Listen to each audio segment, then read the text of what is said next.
All right, let's go. Yeah, pronounce it like the letter. I don't say it at all. It's your boy S. Scott Barz Wrestling Media.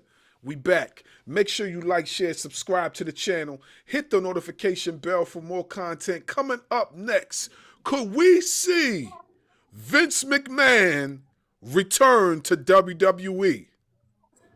And so much more. We gonna talk about it coming up next. We are live on TikTok right now.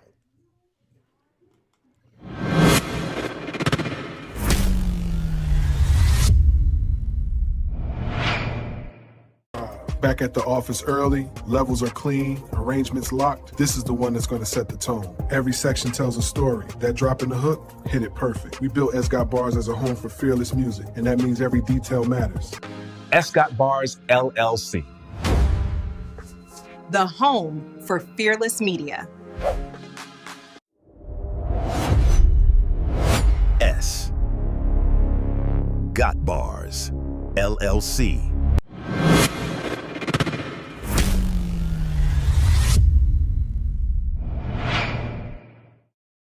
Built this from the floor with a cord and a vision. Still independent, but it sound like a major decision. Keep the meter in the red, cause the heart's in the rhythm. They say the bars got wings, I just call it ambition. Mic check, we're live. Topic of the day, storytelling in the ring. Let's break it down and see why it matters. Barz Wrestling Media.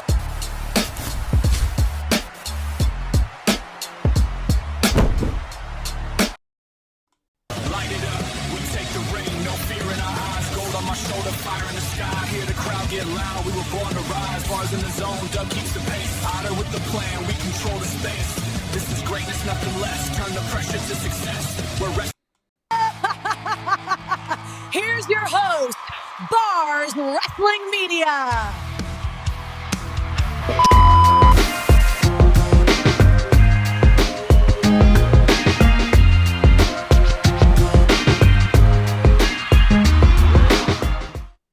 Yeah, we back.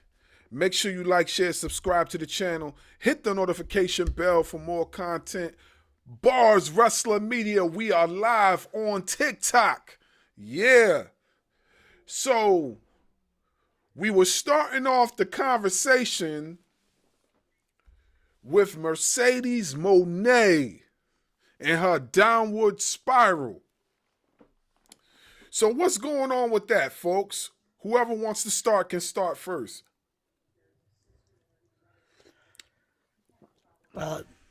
Basically, I'm thinking, it's just part of her story. They wanted to build her up. Now that, bring it on down so they can allow other people to hold those championships. Yeah, that's what I believe too. Now, when do you guys think that she's possibly going to be the one to get the AEW women's title? Because I believe at the end of the day, that's the goal, right? So, like, I think... go ahead. I see it happening soon. Mm-hmm. How soon, you can't really predict, but it'll happen pretty soon. Yeah, I believe the same thing too. I believe that if it doesn't happen, then a lot of this will be in vain. But I do believe it's going to happen. I just don't know when. But I definitely believe that that's the goal for her is to get the title around her waist. Yeah, it only makes sense in the story. Exactly. That's what I believe too. It only makes sense for the story. So, yep, definitely. Chad, what's your thoughts on this?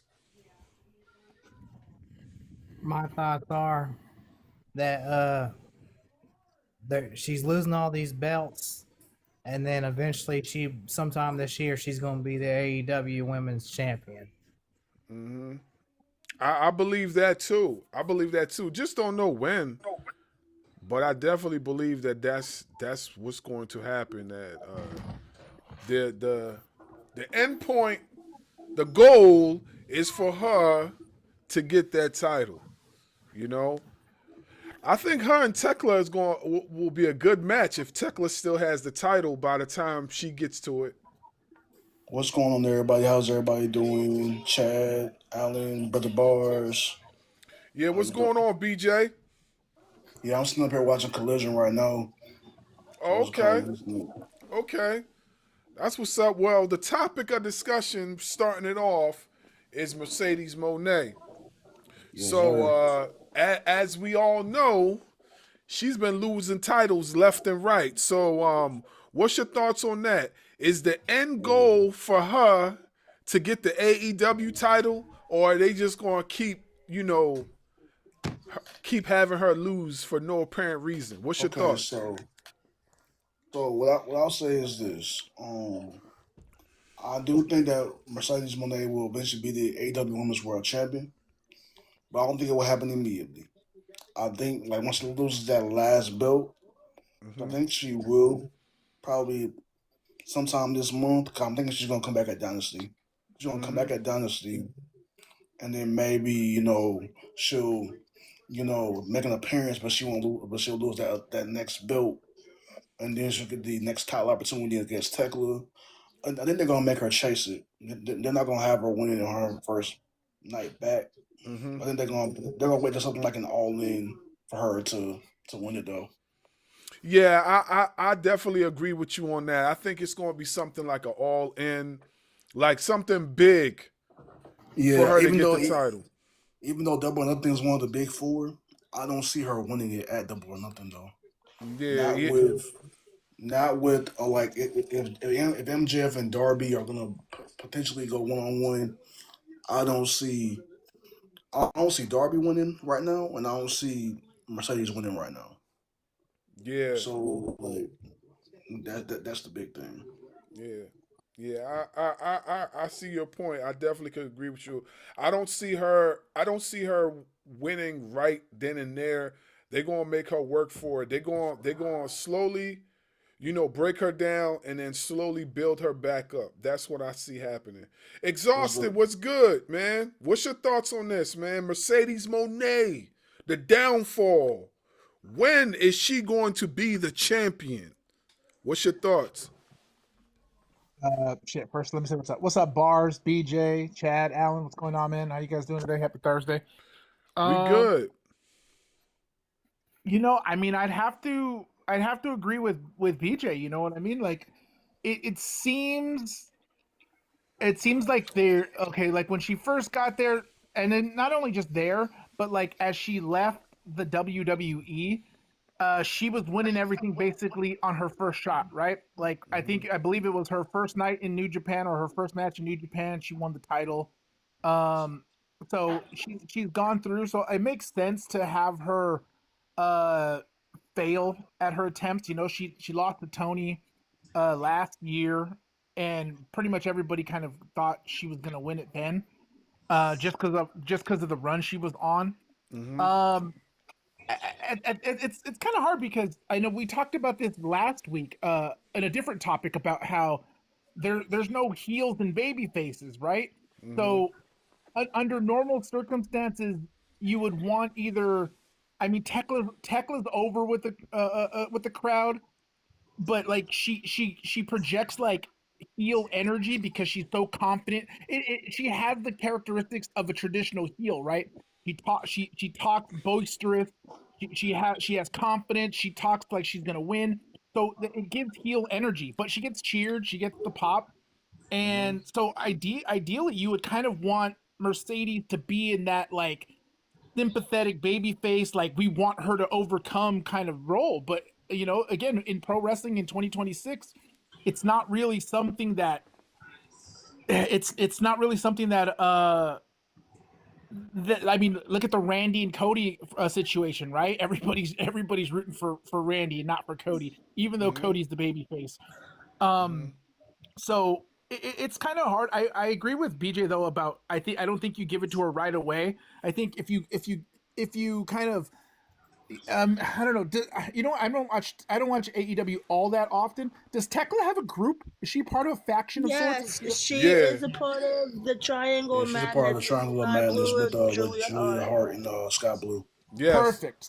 See, then that's the perfect way to and again, not to diminish Tekla's win, but to put the sympathy on Mercedes. So you have Julia and you have Sky Blue.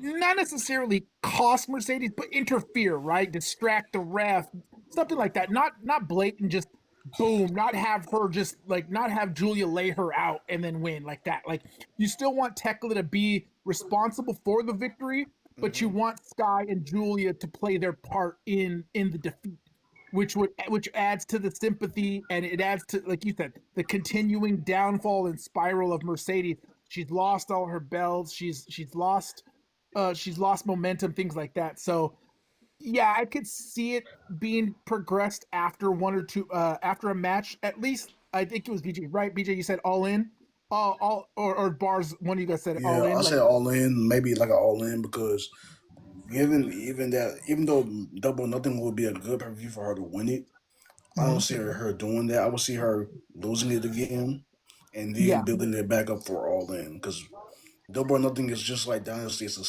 It sets up. It gives you the table. It sets the table for All In. Yeah, It's like exactly. how Dynasty. Yeah, Dynasty. It's like how Dynasty sets the table for Double or Nothing. Exactly. So Exactly. I said this in live the other day about all the groups with them just breaking up the Babes of Wrath because I think Harley's injured. They need to turn some people heel and split Death Riders down the middle and have Marina, John Moxley, and Pac be the faces, and Wheeler Yuta, Claudio, and Wheeler Yuta, Claudio, and Gabe Kidd. I can't remember his name.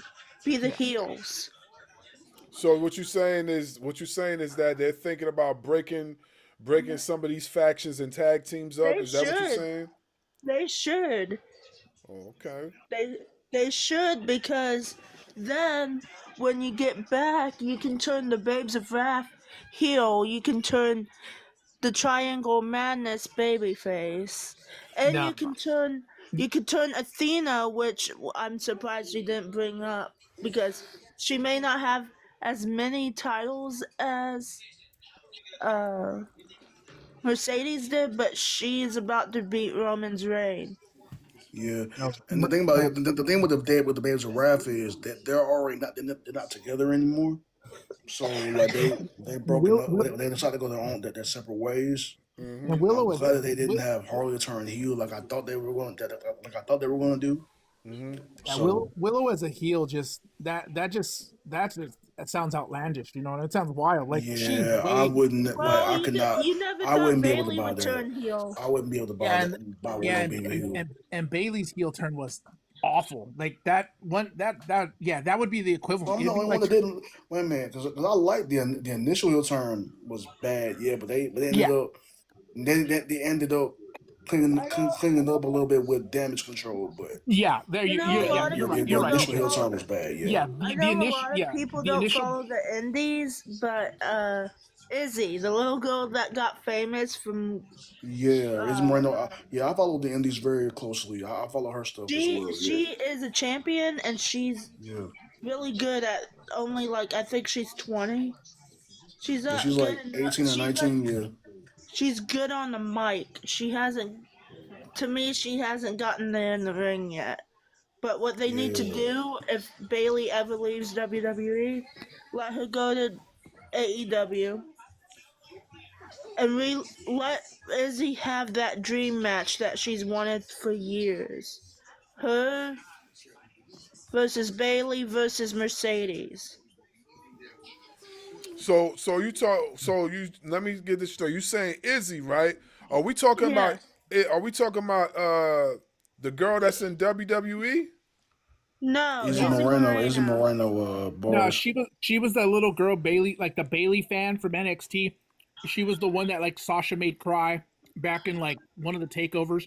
Okay. Are we talking about the one that just got into the ID program? Are we talking about her? Well, Uh, she's in the ID program, but no, she did she's had a couple she tried matches in out. the ID She tried program. out. Yeah, she tried out, but she didn't make Okay. the cut. Okay. Okay. Yeah, I'm not familiar with her. I gotta look her up then, but Yes, sir. I know there was somebody that just made the ID program for WWE that they had their eyes on. So I thought that was the same girl, but since y'all saying that it's not, I gotta look her up. But Lily Miller, welcome to the live. This is Barz Wrestling Media. I know I didn't properly introduce you, you know what I'm saying? But welcome to the live. We talk about a bunch of topics wrestling related. We also dabble in with a little bit of hip hop. I don't know if you're familiar with any hip hop music, but we might dabble into that later on. Right now, the topic of discussion is Mercedes Mon'e and her downward spiral. So, what is your thoughts on that? It needed to happen. It needed to happen. She had 13 titles, and she wasn't getting. She was getting TV time, but she wasn't getting the ample TV time she needed because she was defending titles everywhere else. So it needed to happen. Yeah, But you spoke about, not to cut you off, you spoke about TV time, right? And I do agree with you on that. So, do you think it would have been more beneficial for her to defend these titles on AEW television and lose them on AEW television than losing them in these other promotions? Do you think it would have been better for her to do it like that? The AEW titles and the partner titles like New Japan and DDT, yeah, she needed to lose those in the other companies or AEW. Okay. But all the other companies that she had, no, that wouldn't make sense defending the Rev Pro Championship in an AEW match. You Because it okay? wouldn't make sense. I don't even think they're partners with, like, I don't think they're, like, actual partners with Rev Pro. Well, I believe if Yeah, they go ahead, Mr. Allen. I was going to say Rev Pro is partners with New Japan, but not AEW. Oh, okay, okay, okay. But she had the Rev Pro title, right? Yeah, Yes. Oh, Yeah, okay. she had a title in Winnipeg as well. I don't know if she's lost it or not yet, I believe but she she had. lost that title. I believe I seen something Okay, where she lost that title. okay, Yeah, okay. and my and my. she also had title for Stardom too. Yeah, Yeah, I yeah, remember that. yeah. She lost that to Azumi. I had something to talk about. Zarya and Sol Ruka, if anybody watches NXT. Sol Ruka is right about everything. And we've seen this storyline 1,000 times. But yet, for some apparent reason, the fans are turning on Sol Ruka. When she's right about everything, she's giving her chance after chance after chance after chance. And Zarya has lost every single opportunity Sol Ruka gave her. Well, I think the storyline is just basically going to lead Sol Ruka to being a heel, which honestly, I thought Zarya would be the heel first, but considering the fact that they got Zarya on the back end, that I think it's the right call to make Sol Ruka the heel. You know what I'm saying? Because she's the future, and not for nothing, she's probably gonna get called up very soon. You know what I'm saying? We already seen her. We already Like seen her on the Jada. main roster. We already seen her on the main roster a few times as it is. I actually thought she was already on the main roster, but from what I understand, she's not. So Yeah, I the think match between her and Bailey, I thought that was going to be her call up match. Honestly, Like yeah. Jada, if she wasn't injury prone. Jada's in, like, I love her to death. She's a good wrestler. Yeah, so Injury prone. For how young she is, she's injury prone. Well, you got to understand too, like a lot of the athletic wrestlers that have these backgrounds outside of wrestling, they do some very high impactful stuff. So it's easier for them to get hurt than for a wrestler that don't leave their feet and stay grounded. You know what I'm saying? So like a lot of these wrestlers, it's easier for them to get hurt right away because of the fact that they do so many like crazy stunts that can land them in the hospital, you know. But as far as Jada, I'm surprised she got hurt because she's not a high flyer or nothing like that. So I don't, No, you know, but just because you're not a high flyer don't mean you ain't gonna get hurt. You know what I'm saying? no. You could tweak a muscle here and there, and then you be out for like you be out for like three, I, 4 weeks. So isn't that what happened with Nick Aldis in his career? He got injured or something. I I know don't. he used to be Magnus. He was Magnus in TNA for years. Yeah, he was Magnus in TNA.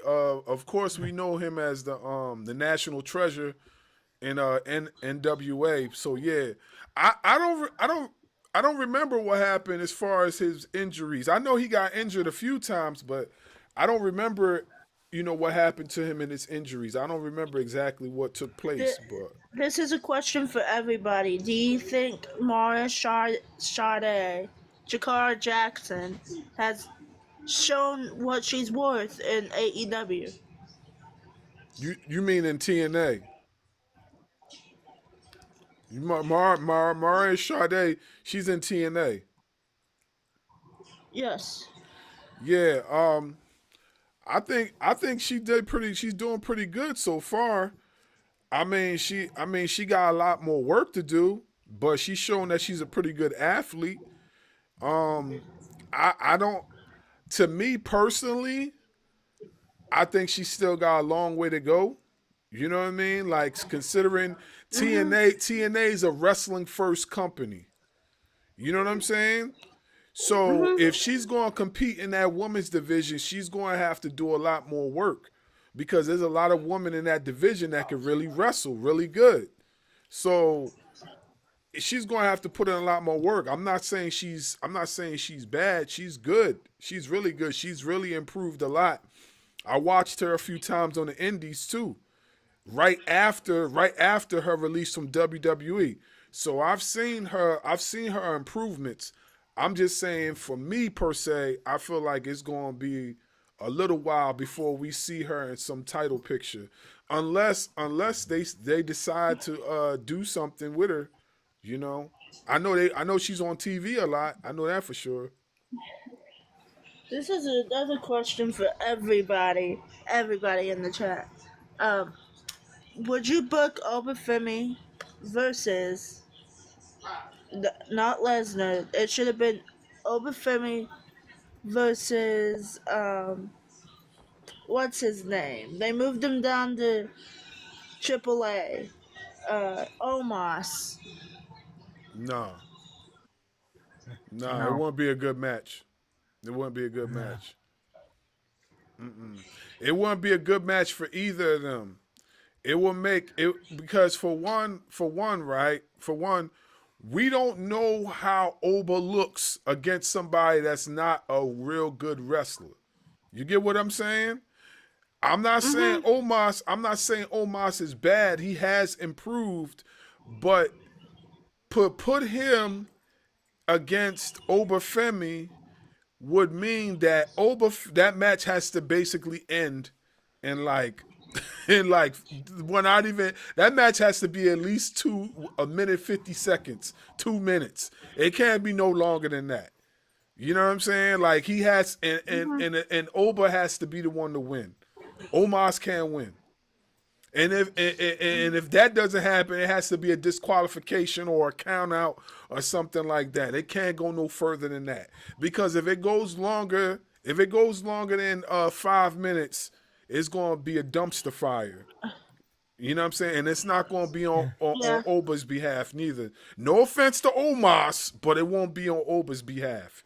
You know what I mean? Yeah. No, it would be And, like and Omos. And see, you got to to add the me, fact. to, I say you to got to me, add the fact that Omos has really done nothing. He's been kind of like a sidekick for Vikingo in AAA. Exactly. And so the other thing Since is, he went back. Omos has been to me one of the most underutilized wrestlers in that company right now. Yep.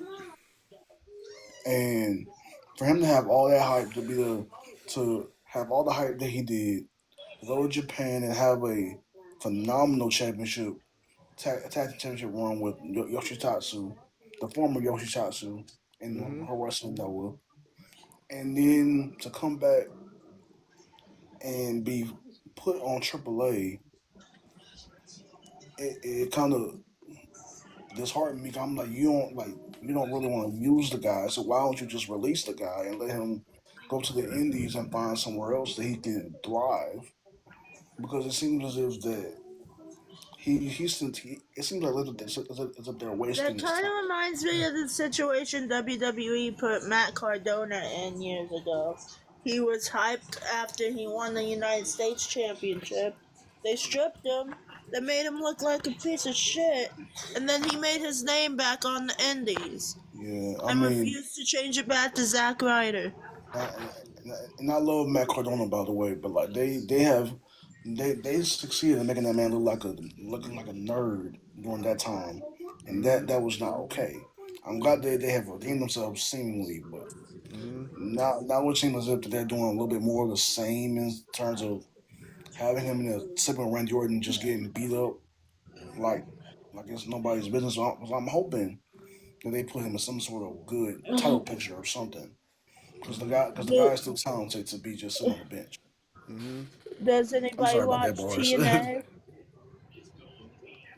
Yeah, we watch TNA. We watch all wrestling over here. We watch TNA too. What's going on with TNA? How do you guys like Cedric's heel run in the system? Oh, his run in TNA thus far, I think it's I pretty thought he was good. always a better babyface, but Yeah, I enjoyed the match with him and Moose. The match between him and Moose was pretty good. Yeah. He has been pretty.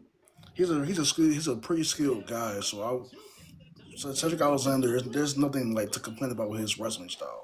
Like no. if you find something wrong with Cedric Alexander's wrestling style, there has to be something wrong with your palate in terms of wrestling. but I do like Cedric Alexander's work. Even though he's a heel right now, I do enjoy his work. Like most of the time, like I have never complained about a Cedric Alexander match. Ever. Nah, I think Cedric is phenomenal. I think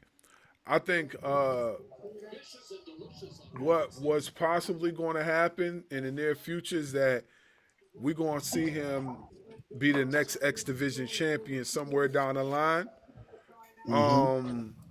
I would like to see him be a TNA champion.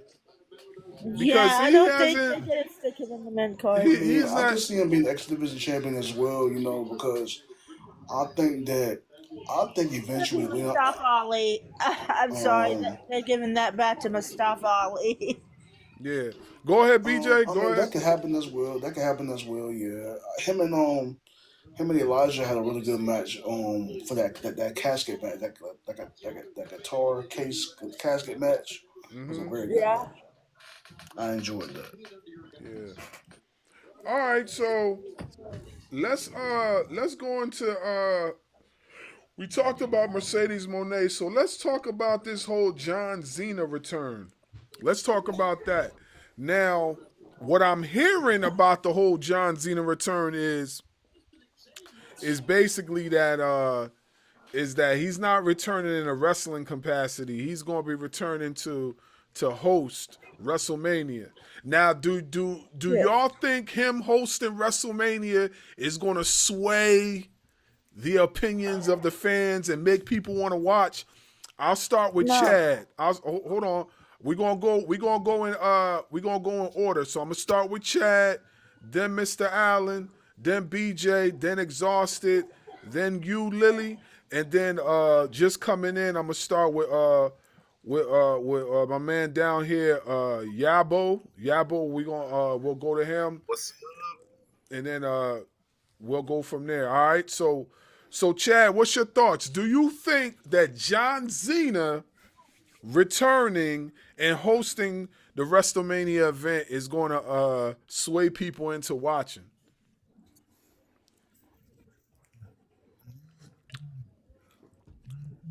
Chad. Oh, he's not there?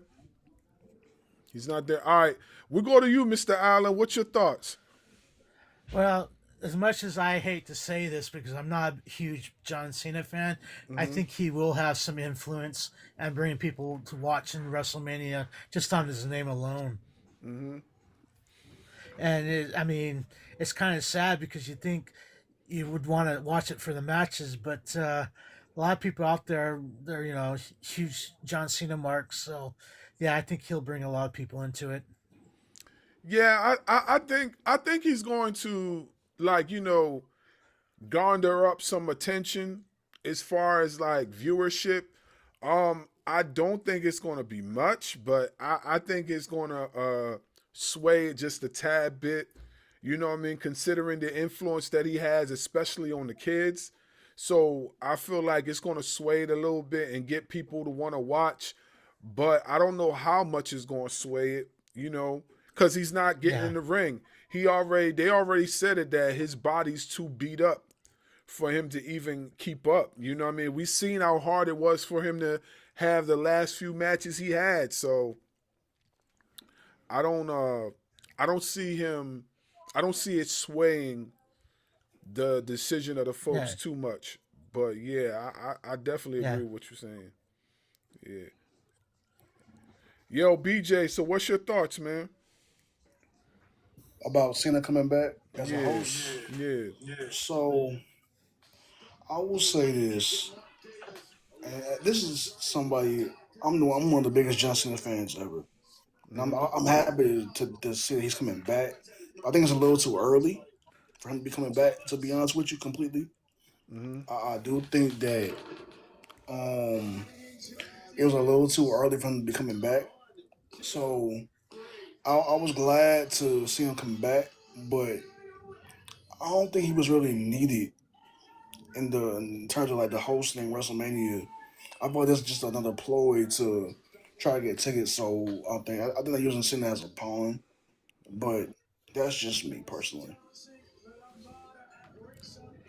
Well, you know already that's what it was. It's for ticket sales. You know what I'm saying? Yeah. That's what they're using his influence for. From what I understand, they're hiring him back as an ambassador for WWE. So, I mean, they just using his influence. They're not using him to get back in the ring, And I think at this point, I don't even think it'll be that beneficial for him to get back in the ring health wise, because he already said it himself. He can't go like he used to. You know what I'm saying? So. And then plus, Cena's getting older now, and he can't really do as much as he used to. No, he can't. He can't. So, I don't think it's it's worth it, but we'll see. Exhausted. What's your thoughts, man? I mean, obviously, yeah, I think it's obvious, that just the name recognition, the brand of John Cena is what they're after.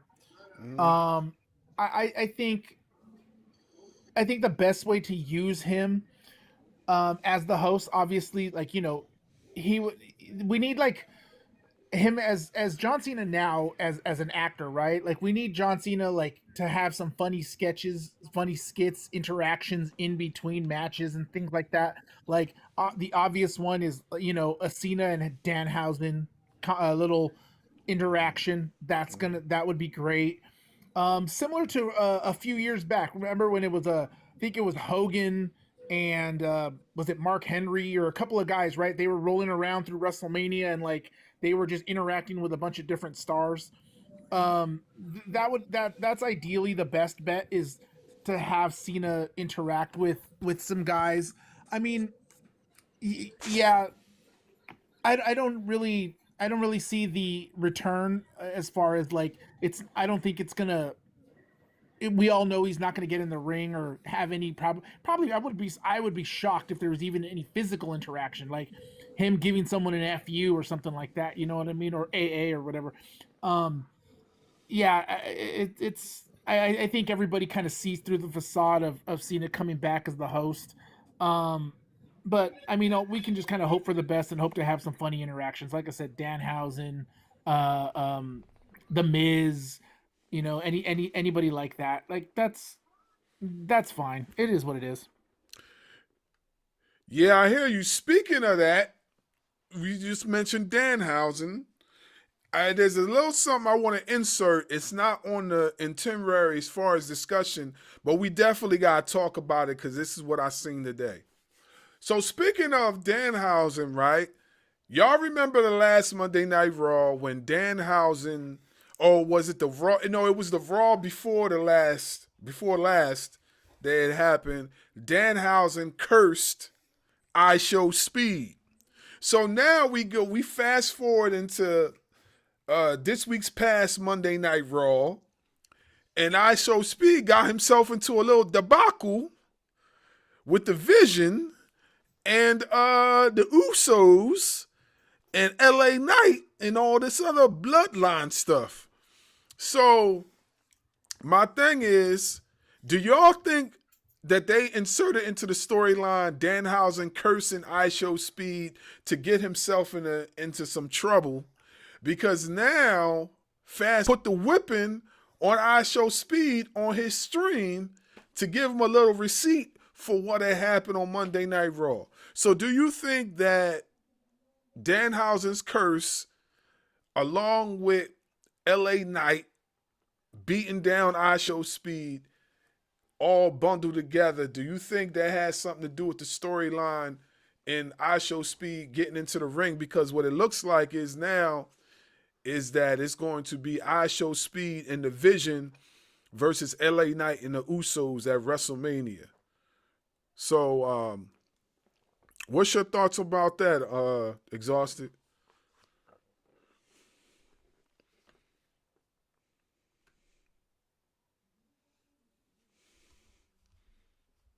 Can you hear me?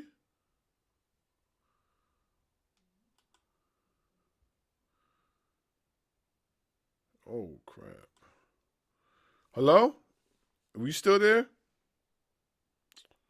Don't know what happened. Hold on 1 second. I don't know what happened.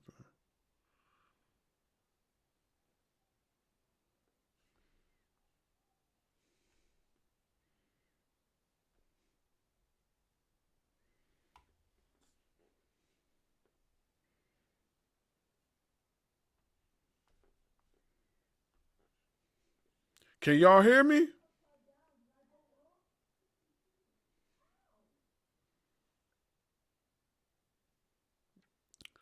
I don't know. We got something going on with the signal. I don't know what's going on. I can't hear nobody saying anything right now. Can y'all hear me?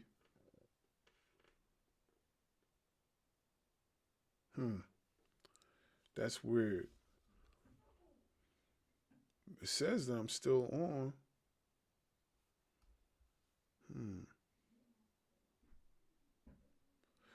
Thumbs up if you guys can hear me. Thumbs down if you can't. Cause I definitely can't hear nobody. Everything is muted. If y'all can hear me, say something.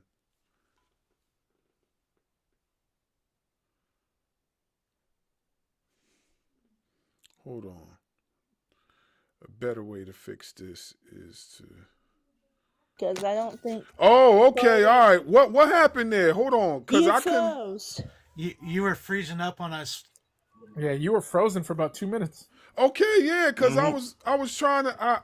I was telling y'all thumbs up if y'all can hear me, thumbs down if y'all can't. And I didn't know if y'all can hear me or not. So, I don't know. We couldn't hear you at all. Oh, okay. I mean, you would go in, out, in, and then just all of a sudden you froze up. Oh, okay. All right. Yeah. I don't know what happened. Yeah, bro. my bad, Barz. You was like your internet connection was in and out, bro. So I had Yeah, I don't know what happened, but it seemed to be back on task right now. So we good. So we kept it going for you. Okay, no problem, no problem. So, Yeah, I'm sitting up here watching the main event of Collision right now, so I'm just chilling okay. out with you guys until you finish the bar. So Yeah, what I was trying to the point I was trying to get across is that do y'all think Danhausen's curse has something to do with I Show Speed's bad luck right now? of course it does. It definitely does. Yes. I think he's, and I'm liking how he's keeping the act up, even though he's not necessarily in the ring. That like he had like so like where he got delayed flight or something like that too, or his stream kept messing up and stuff like that. So I think that's why I like the way that they're doing that. I think it's kind of cool. Yeah, it's pretty entertaining. I would say, that. I mean, they're keeping his character. They're keeping his character, so it's pretty entertaining from what I see so far. You know what I mean? Do y'all think I Show Speed is going to be successful in the WWE ring? Is his success going to be similar to Logan Paul, or no? I mean, it would depend. It can be. I guess it would only depend time on only how- time would tell. Yeah, I guess it would depend on how dedicated he is to it. You know what I mean? Because I mean, Logan Paul is in it. He's knee deep in it. He's You know what I mean? dedicated. He's not. He's like Jelly Roll. He's a Hold fan. on. Let Exhaust get his point out, and then I'm gonna get to you because there's still some people that want to speak. So let Exhaust get his point out, then we'll go to you, Lily. Go ahead. Just to, echoing what everybody said. I think it just depends on how. Because I mean, we saw the footage, right, of him training with Randy, and obviously we've seen his races and things like that. He's naturally athletic. He's super gifted as an athlete. That any feat of athleticism, that dude's got it, like in spades. You just put him anywhere on any sport, and that dude just has it. You know what I mean? He's hella gifted. So, and just in that little bit of footage that you saw him with Randy. Obviously, and as a fan, he's what he really has that cries to the WWE is the charisma. He's got mic skills. He has charisma. He has like drawing power as far as like, oh, you want to see what he does and what he says. You know what I mean? He's just a charismatic dude. So, I guess the success part depends on how much he's actually willing to be a part of the WWE, Yeah, I agree. I think that's going to be the biggest seller for me, is if he could stay dedicated. I mean, we already know that he's athletic and he probably could do 90% of what the wrestlers do in the wrestling ring, but his promo ability is what's going to sell it for me. You know what I'm saying? What got Logan Paul over wasn't just his athleticism. What got him over was the fact that he's arrogant as hell. You know what I'm saying? Like he can pretty much talk, and I think a lot of that talking ability came from his podcasting days, which he still does anyway, but I'm saying it came from his podcasting. So I believe that is what helped him out a lot as far as his abilities in WWE. So I haven't heard I Show speak as far as promos too much, but I do believe that if he could cut some promos, that he's gonna do fine. That's what I believe. Corey, what's good, man? Hey, I was texting you a few times about us linking up, and like I don't know if you got the text or not. I was trying to reschedule with you. I don't know what was going on, but I never got any messages back from you. But I definitely wasn't trying to leave you in the dark, man. I was texting you back and forth. I don't know what happened. Did you get any of my messages? Matter of fact, just request up, and then we'll put you on a panel to talk. Let's go to Lily. Same question as far as the I Show Speed thing, and then we're move down below, and then we're gonna go to the next thing. I think if they give him time, he will be good. Logan Paul surprised me. Speed would surprise me because he's like a little bouncing ball. He would be a good high flyer. Yeah. Hold on 1 second, guys. And Mr. Allen, can you take over for me on the live real quick? Let me go see what's going on with my kids. I'm hearing some Sure. flustering going on in the background. Totally understandable. Yeah, go ahead. I'll be right handle, back. brother. I'll be right back. Give me 1 second. Yeah, so yeah, I think Speed would be good if they give him time down in NXT and not just automatically boot him up to the main roster. Honestly, And I had another thing. I had one more thing. How do you feel about like all the kind of the cult characters going on? We have the Righteous in AEW. We have the Righteous in TNA. We have the Culling in NXT, and we got the Wyatt Six on the main roster for WWE.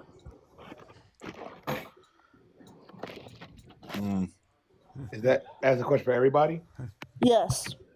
Honestly, it doesn't really. I guess it's what's needed. You got to have all different dimensions of your product to fulfill a niche. And do we think it's time for the Hardys to retire?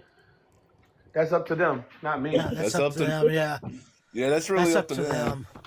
Because I'm surprised Jeff is still doing the shit he did as a 20-year-old without like serious back problems.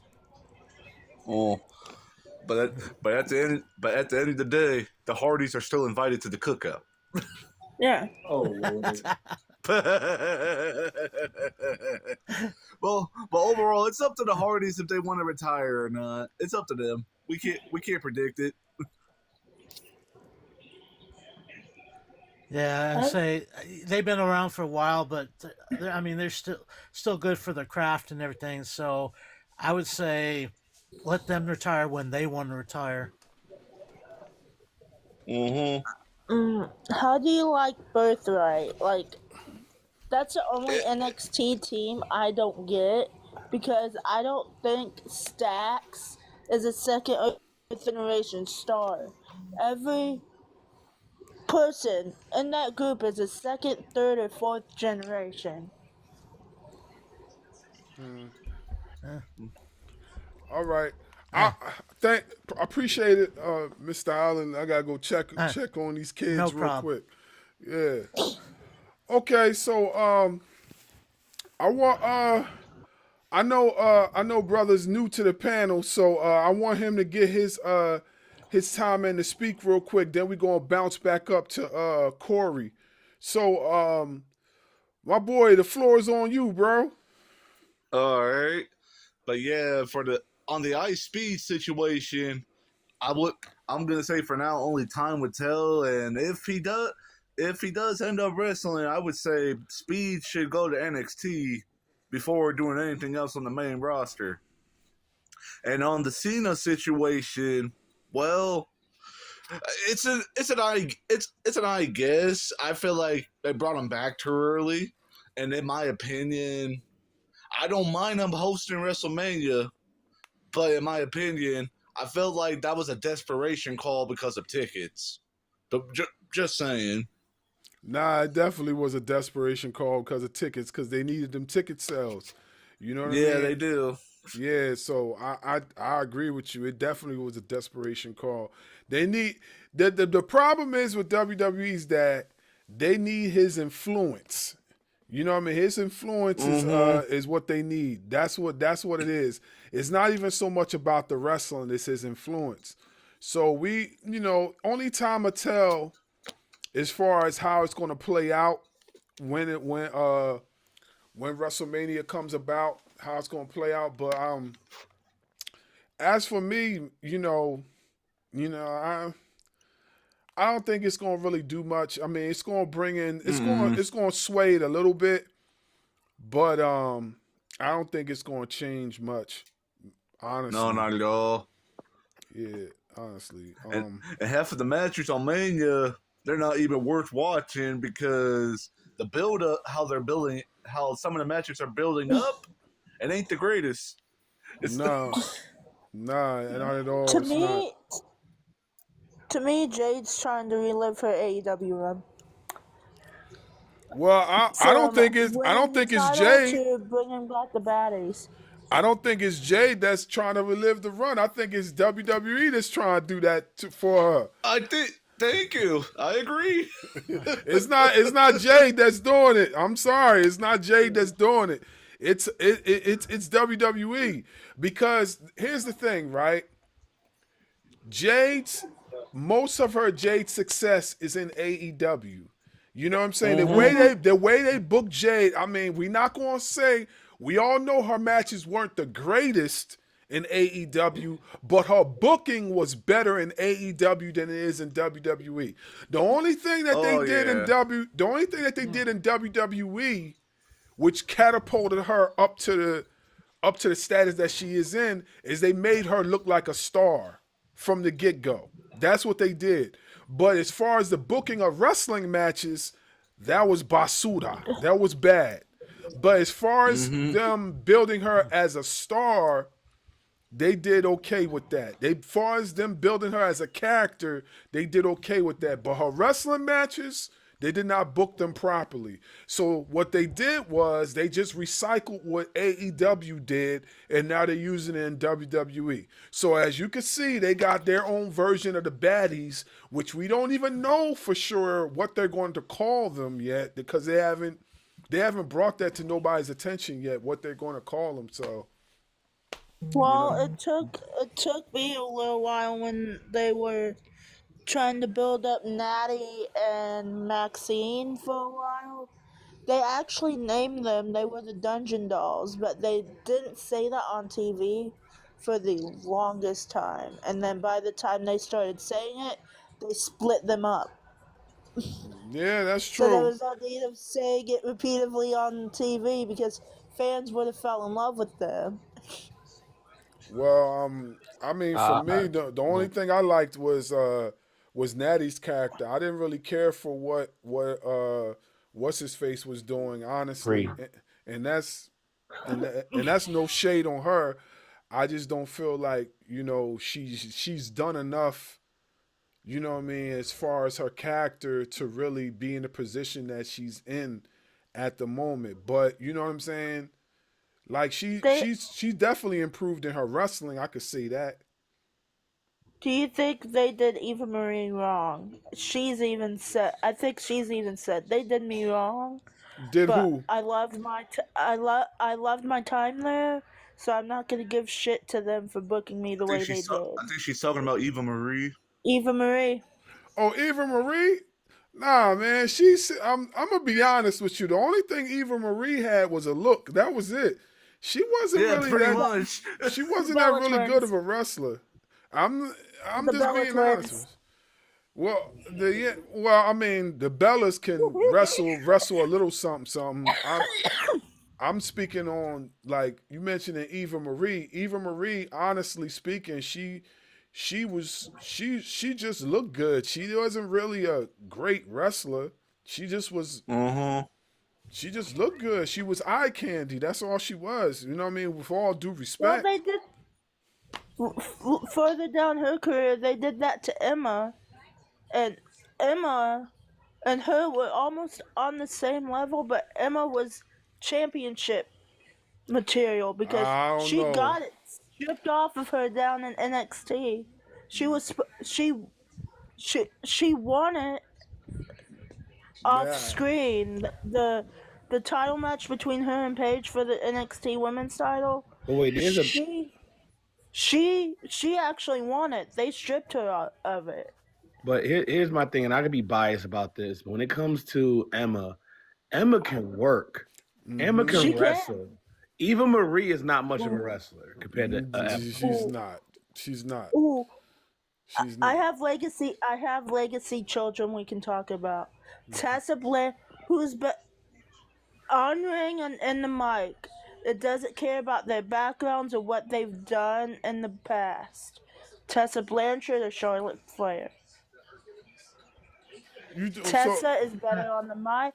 Tessa's better on the mic and in ring, but Charlotte has the name behind her.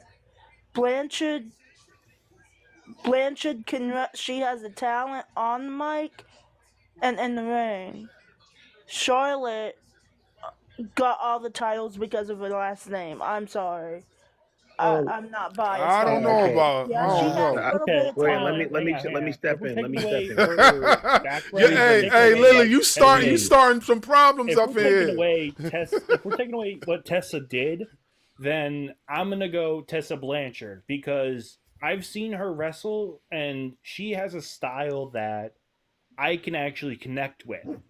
But as a person, it's questionable. Her as a person, questionable. As a wrestler, fantastic. No. One of the best I've seen in a long time. Charlotte, the only reason she has her success is because of her daddy. Let's be realistic here. Thank you. I disagree with that. I want to Charlotte jump in. is a great worker. After Smith. Oh, go ahead, Court. I'll say after you. After you, I want to jump in after you. No, I would say for people saying she's going on her last name, she is a great worker. I mean, you can't deny that. I'm not denying that. I'm just saying that most of her success is because of her last name. That's all I'm saying. I don't think so. I mean, she's worked her way through without having much help from her father. So, there I'm going to have to disagree with you. Okay. Okay, so this is where I gotta draw the line on this situation.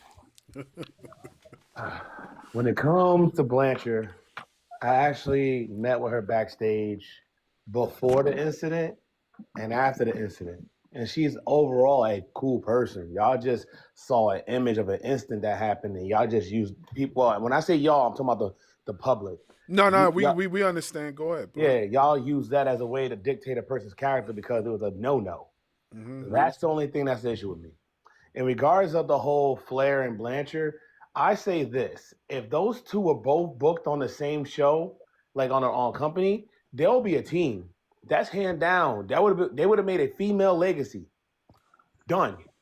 But because of their being separated, and also because of the line of the roster, if you think about it, look on the card roster where Ric Flair was on, and look on the card where her father was on. They were never main events. It was either Flair main event or him a mid card. So you got, and I'm talking about from like an average concept. Of course, Blanchard did have a few main events in certain territories. So I'm not saying he's not main event material. But if we look at any major shows that if they were on the same card, Flair was main eventing while Blanchard was on mid card or opener. The openers are way more important than the main event because that dictates the show. That's just my opinion. But I can say when it comes to talent, it's the platform. Now, what I would say, if Blanchard would have jumped into the WWE product, she probably wouldn't be able to show so much of a wrestling talent she has, but she'd been able to show more of her ruthless aggression when it comes to being a heel. She'll be able to get that off. And if Charlotte would have went to any other promotion, I honestly believe she would have had a harder time adapting. And this is where I'm going by this. There are not a lot of tall wrestlers in the female division. That's like blooming out, right? So that means she would have to try to dumb down her skills for some of these people, or she wouldn't be able to click with them as well as they would. And I'm only saying that because when you go to some of these other promotions, right? AEW, MLW, you don't really get that much ring time. You're always on the go. With WWE and the product and the school, you have time to adapt to the people that's going to be on your roster. If you notice, most of her people she wrestled were the same 4 to 5 people rotation. it wasn't like she was wrestling a person that was never known like Tony Blanchard. I mean, sorry, like Miss Blanchard. Mm-hmm. So if you look at those variables, she probably had a harder time adapting, in my opinion. Mm-hmm. And then on top of that, if we're going by looks, quote unquote, Charlotte only entertains a certain audience. I like tall girls, but I like my girls with some meat on her. She's very toned.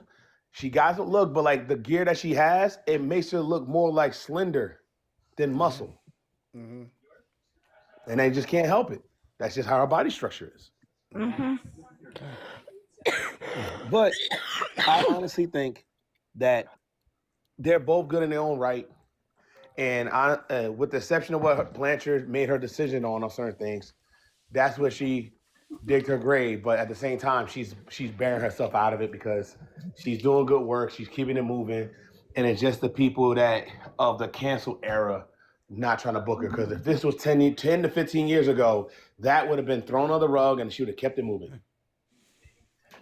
And that's the true fact on that. Not even an opinion. That's a fact. I would say because I get a lot of people come in for Stars of Wrestling, and one of the people I hear that a lot of people give him negative, and I think he's a great guy, is Moose. Mm-hmm. Moose is really a great guy if you get to know him. Hold on, Lily. Let Mr. Allen finish. Go ahead, Mr. Allen. He's a great person. Once you get to know him, he is kind of like, he keeps to himself if he doesn't really know you that well. But once you get to know him more and more, he opens up.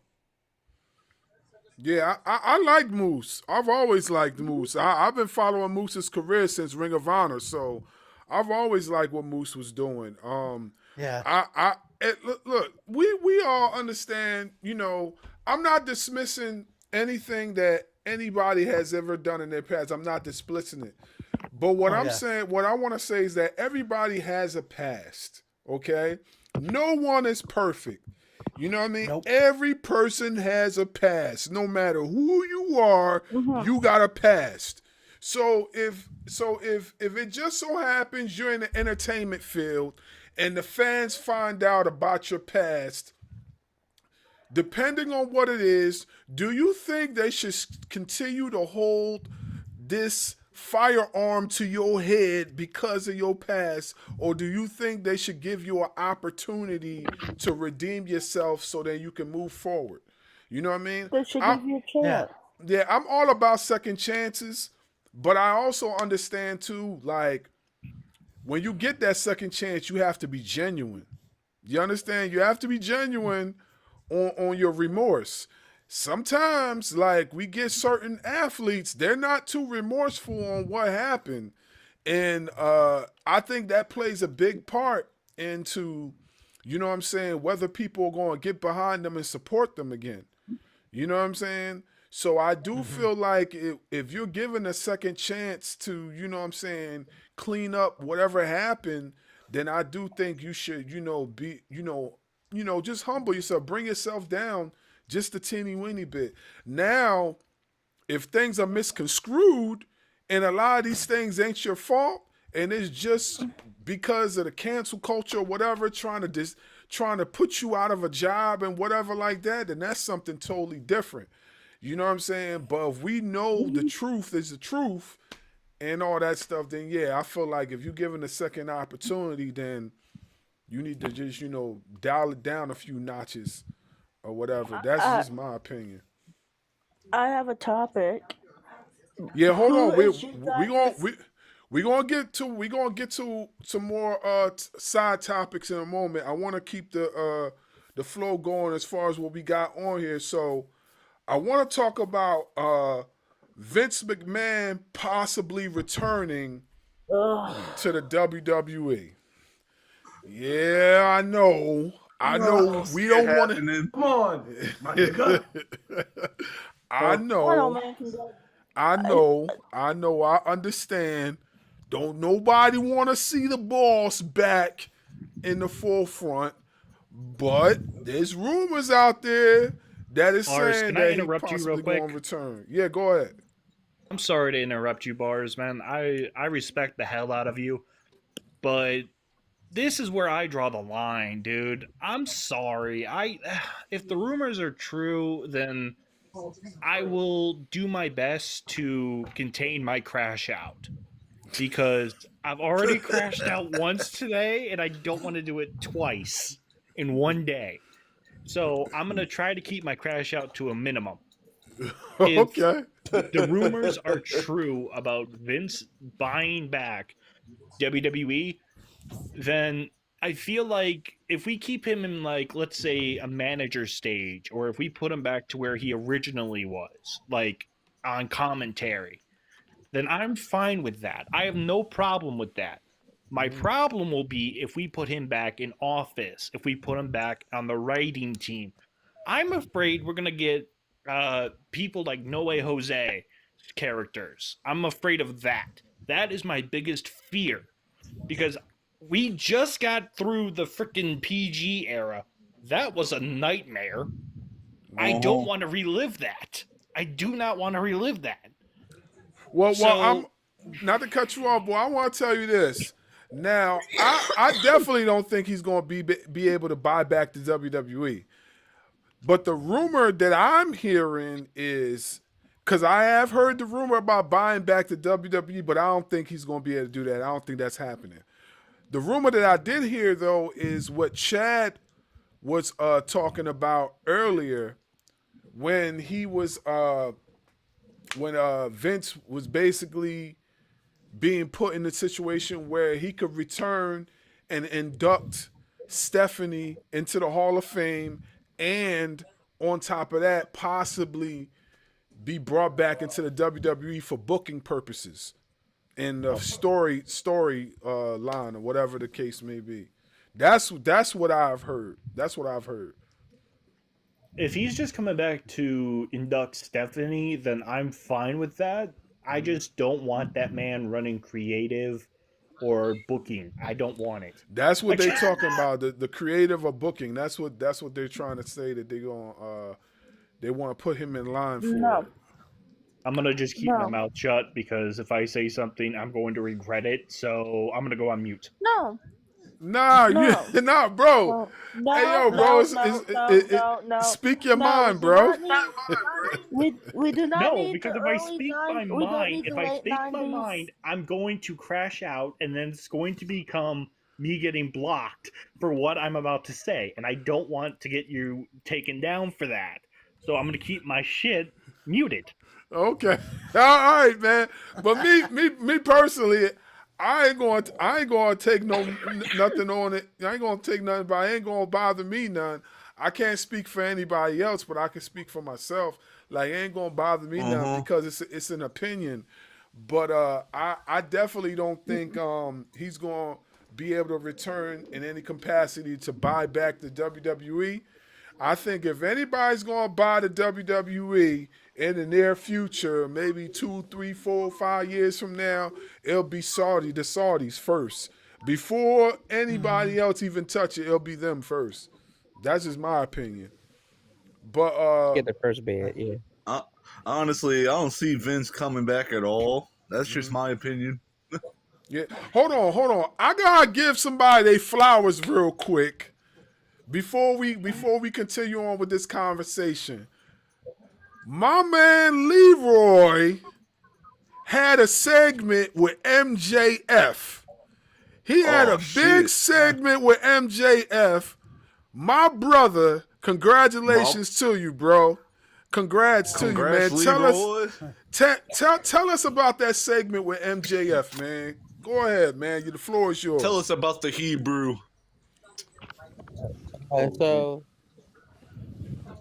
I was just literally just how you seen it. I was literally cutting the promo, he cut in. I was calling him a rat bastard, as I was going to do.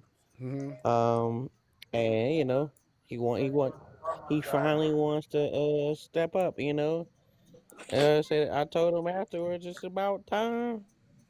I said, we'll see about that. I'll be waiting. So are we going? So are we gonna see a match between you and MJF somewhere down the line? Because if that's the case, bro, like I already support you, but I definitely gotta support you on that one because I definitely want to be able to watch. So is this a rumor or are we gonna see y'all lock in somewhere down the line? Yeah, I'm sure we'll lock in down the line.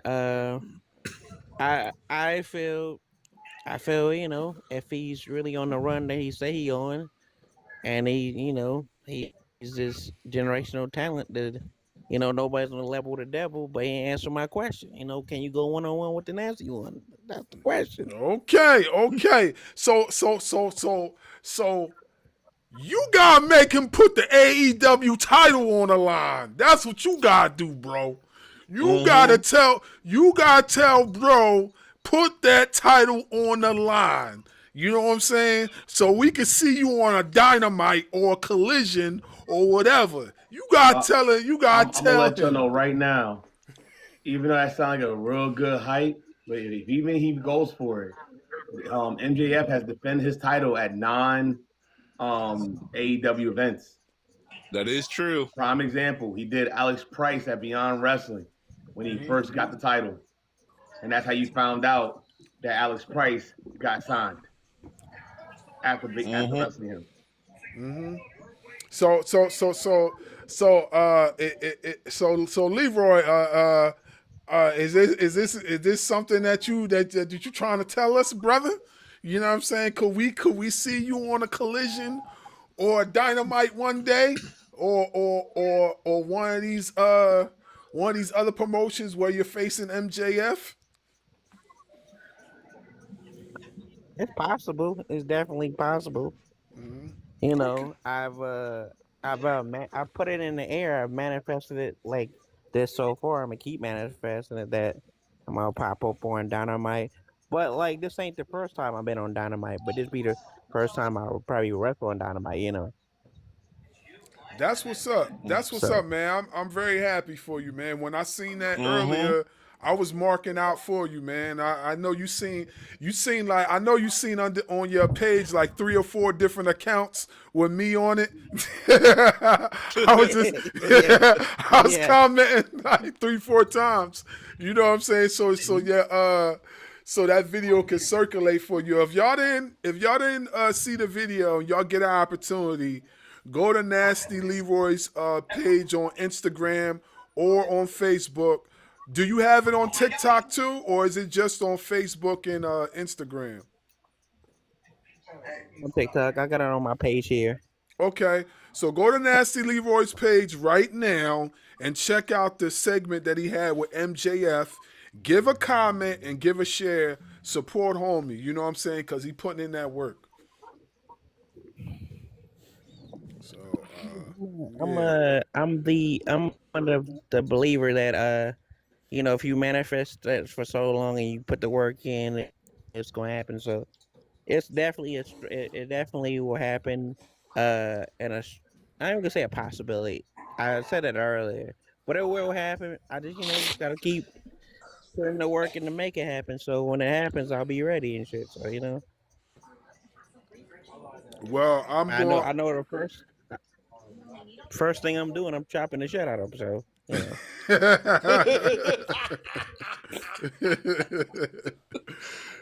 yeah. Talk your talk, man. Yep. Talk your talk. Yeah, man. But I'm happy for you, man. Congrats on that, man. That was huge, man. That was huge. Yeah. So, that was one hell of a street fight. Yes. Sorry, I just watched Street Fight. Yeah. Can we bring up the Willie Mack situation that's going around? Oh yeah. Yeah. Man, why don't you elaborate on that real quick? On Twitter, bro. That really made me feel bad for Willie because I've met the guy a few times out here in South LA. The dude is really dope and he's a really good dude. I've met him a few times. He's always been good with people and he doesn't deserve the crap that he's getting from certain AEW loyalists. And it bothers me because why are you going after a man that's trying to stay off the street? Like, he's already been through enough. Leave this man alone. Like, it pisses me off because, like, it really annoys me because when I posted on Twitter that I was having my newborn, I told you about earlier, Bars, and Willie was the first one to show up to the hospital, and he held my baby girl. Wow. So Okay. seeing him come under attack, bro, that fucking, oh my god, bro, it fucking breaks my heart because Willie's one of the nicest human beings I've met in a long time, and he doesn't deserve the crap that he's getting. And Tony Khan, you are dropping the fucking ball with him. You are dropping the ball with him after all the crap he's been That's the through. crazy part. Yeah. Oh my god, I'm getting emotional. So all right. So let's rewind back real quick because I don't know the full story. So Are we talking about Willie Mack? Yeah. I know we're talking about Willie Mack, but I don't know the full story. I know about the homeless part. So what led up to this point? Because I'm trying to figure out, exactly how he got to where he's at right now. Like, what happened? Does anybody know exactly the full story? I heard He about said it. something. Sorry, Alan, go ahead. No, because when he first signed on with AEW, he was on what's called a pay per basis type thing, which Tony calls a tier 0. Pay per diem. Yeah, pay per diem. Thank you. They actually did sign him to a contract, but now he's back down to the pay per diem again because they haven't used him so much. Wow. Okay, so like, how do I put this? So they had him on a contract, and then they brought they put him back down to a tier 0, which is a per diem. Basically, per diem. Like, I know what the terminology means. That's like you working for the company, but you're not working for the company. You're not contracted to the company. You just making it. It's almost like it's a part timer basically. You're just basically getting paid for the matches you wrestle, and then they haven't used him in a long time, so that's where it's really hurting him right there. Oh, okay. So my thing is that why did they put him back down to a tier 0? Like, why did that come about? Because he's a pretty good damn wrestler. Like, they definitely could have utilized him. Yeah, I would say they definitely could have utilized him, but Tony's bringing in so many people that he probably got forgotten by Tony Khan and the rest of them. Because hey, Alan, can you tag me in real quick? No. Yeah, go ahead. Oh, look at it like this. The key thing he did say is a revolving door of talent, right? But at the same time, you gotta find people that's going to either be trending, relevant, or catching to the public. As of right now, Tony Khan is able to grab people that are local stars from different areas, right? So this is my theory. Mac has way more years in him, but maybe they can't find something that makes him be like this guy, this person he could work a few with where it'll build up. Like, how some people, you could just work with anybody and do cool spots, but what about working with somebody that brings emotional investment with each other? And I think that's where some of the upcoming wrestlers and the OGs that's able to get into that dance can't keep dancing because they're not able to bring an emotional investment. Okay, all right. To their character for that brand. That is my theory. Is the Willie Mack situation like because I don't know what happened with him. I don't know if they fired him or if he went back to tier 0 like Willie Mack. Keith Lee. Well, Keith Lee's not on no tier 0. I know that for sure. You know what I'm saying? He's still on that payroll. That's for sure. But Willie Mack has went to a tier 0. So he's not really making any money. And but hold on a second. Willie Mack, I just seen him not too long ago working a promotion JCW, the promotion that what's his face? GCW runs. Yeah, the Juggalo Championship Wrestling. You talking about that one? Oh yeah. Yeah, he just was on. I think he's a active. But Pete Game, that company is based in California. Okay. That's to me, that's local. That's a local thing. Even though it has a big name, but that's local because of location. Like it's one thing if like that company was based in like New Jersey, and then he's coming. Then I can see why that platform they're using them, making it work. But that's where it falls down to. Sometimes it's you only get the local area that hope that broadcasts you to the other side. So it shows you're still staying relevant. And I know for a fact that Willie Mack is probably taking some other bookings here and that third, because I know at one point he wrestled from fourth rope.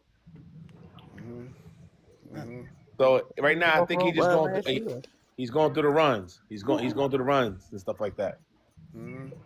The Ricochet situation. Ricochet's a whole different story, but Ricochet's starting to piss me off. I know he's a heel, but you don't need to be saying the shit you say online because that could get you fired if your boss finds out. Clearly, his boss found out, and it's not even the case that because he technically he was defending himself on responses. It's not like he was picking on somebody like at a show and then said it right there. He's minding his business. People are saying stuff to him all the time. He responds back to somebody, and then now everybody wants to use that. That goes back to what I'm saying with the whole Blanchard thing. If it was a different time zone, nobody be caring, or it'd be a small number of people going like, why he say that? But that's also people manipulating and not going for the full context. They're only going by the fact that, Ricochet say this. Oh, damn. Nobody's not going, what happened? Or, what caused him to say that? They're just going back, he said that, pump him. Gen Z gets butthurt over everything, and they don't like when people tell them the truth. That's what the whole Ricochet situation And then what ticks me off the most is when somebody says something and then somebody lashes back, the first thing they're saying, I was joking. I don't know. I hate that. Yeah. No, I hate that because if you say something, if you ain't laughing, if you ain't, and it's hard with texting, even with the LOLs and stuff like that, and that's it can be smirked. Like if you're not laughing, if there's no way to express that you're having a joking matter in the moment as you're saying it, you're just saying it as a cop out because you are afraid of getting lashed back on. Yeah, I think, and we spoke about this last week about the whole Ricochet situation. I definitely do think that the IWC took it a little bit too far. Like, I don't think, honestly, and I understand what he said was kind of cringe and, wasn't right. But at the same time, too, right, you know what I mean? This is the internet. And if you dabbling in the realms of the internet and you bold enough to go and tag one of the wrestlers and go say something crazy, don't be surprised if they say something crazy back to you. You know what I'm saying? Like a lot of times, and this is what gets me annoyed with the IWC, right? You're so bold and you're so big and bad, and you start cursing at the wrestlers and you start saying all this, and then when they hurt your feelings, all of a sudden now, you shouldn't have said that. Oh, wow. Yeah. Well, maybe you shouldn't have started talking about his wife. Maybe you shouldn't have started threatening him. Maybe you shouldn't have started saying stuff that could possibly ruin his career. Maybe you should have just left him alone and kept your mouth shut and kept your opinions to yourself. That's my whole point. Like, it's okay to have criticism a little bit as far as the sport, because we all got criticism. You know what I'm saying? Like we all speak about the sport. whether you're a wrestler or a fan, we all speak about the sport and we give our creative criticism, our fantasy booking and whatnot. We all do that. You know what I'm saying? For the love of the art form. But when does it get too much when you start thinking that you're an actual wrestler or you're an actual booker or you're actually in the business and you start telling this man how he should act in the wrestling ring, what you think he should do when you never even touched the ring rope in your damn life? Like, when does it become too much? You know what I'm saying? Because I have my criticisms too, but I'm not a wrestler. I ain't never been in the ring. You know what I'm saying? Like, I don't have the right to go tell that man what the lady or whoever said to him. You know what I'm saying?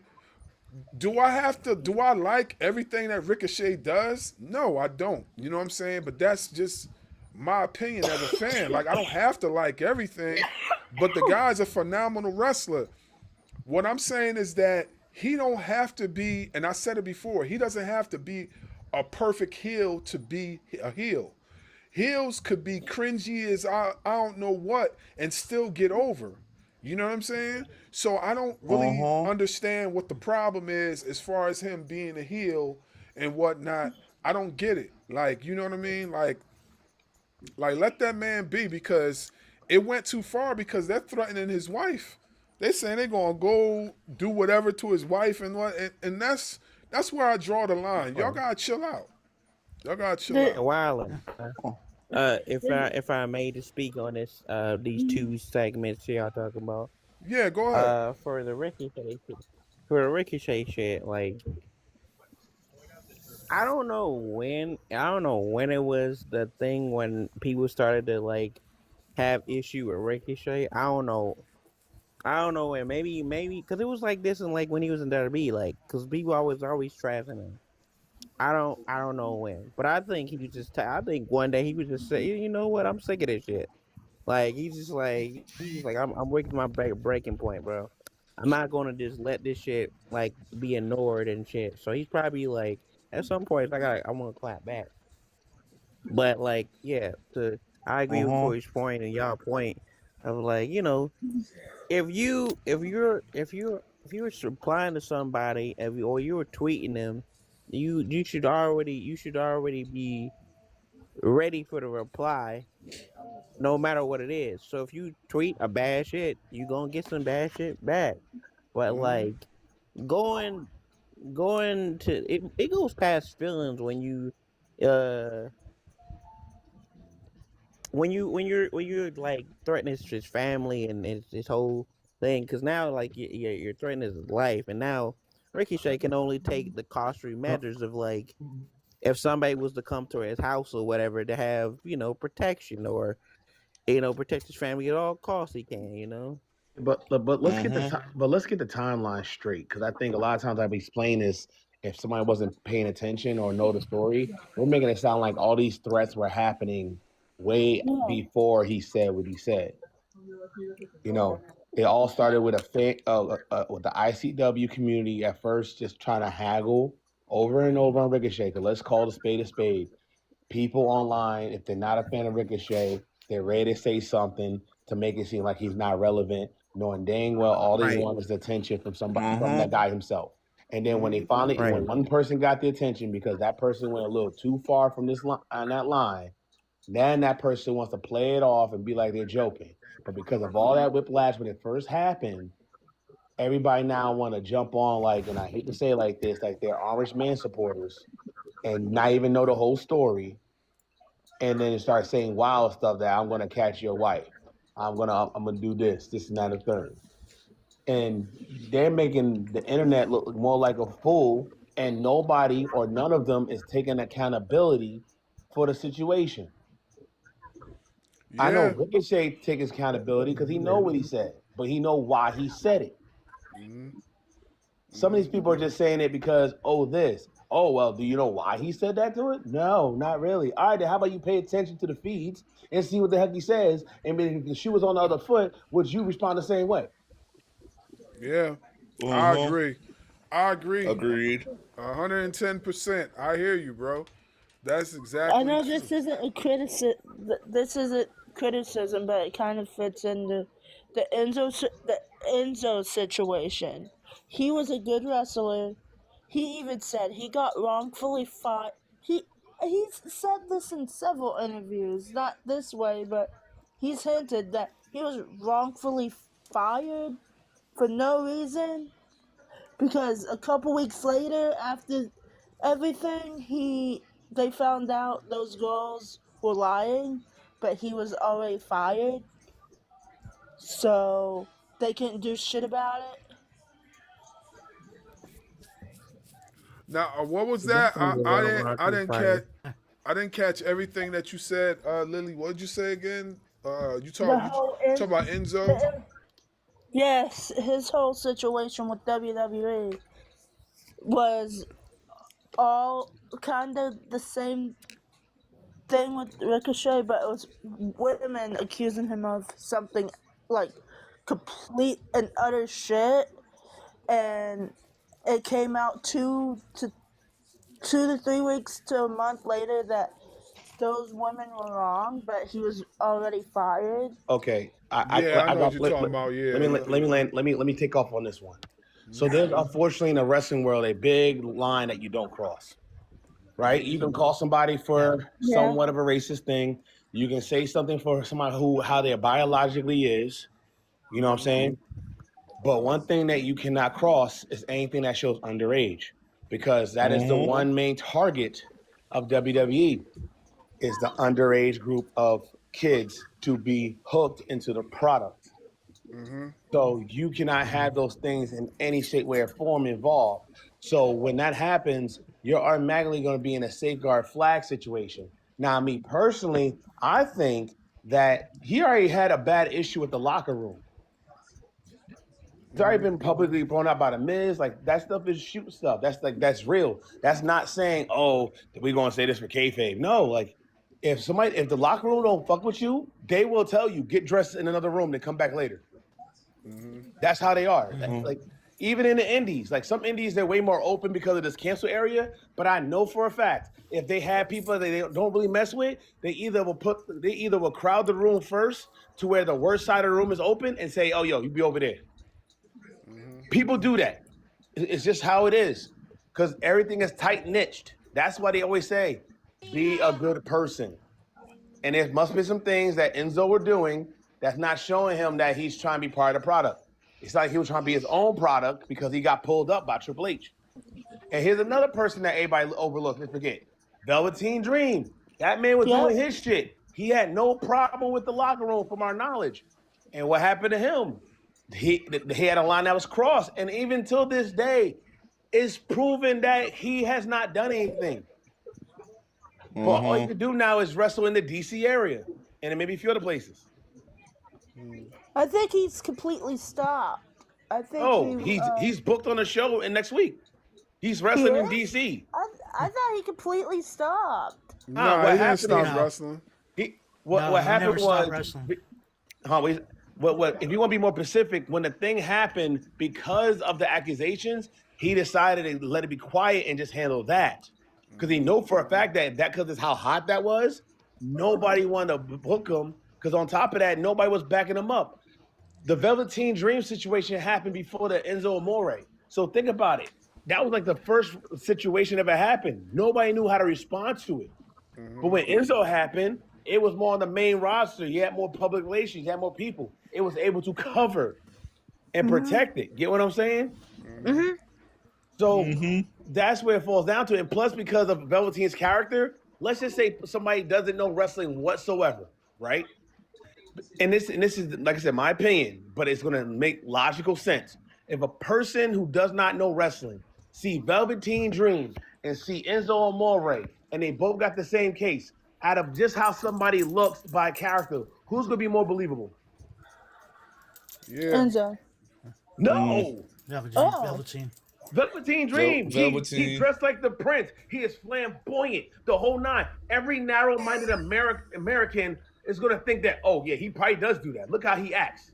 Yeah, that's true. Yeah. What you got to understand, Lily, is that some people can't separate the character from the actual person, and I believe we spoke about this weeks ago on the show, and that's the problem with a lot of fans in the IWC. They can't separate the character from the actual person.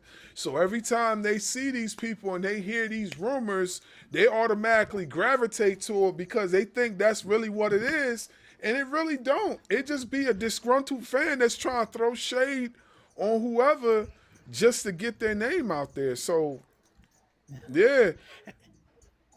Also, Mars, there's another type of fan that I mean, I dealt with one last week on in chat. He thinks he knows more than any wrestler in the business.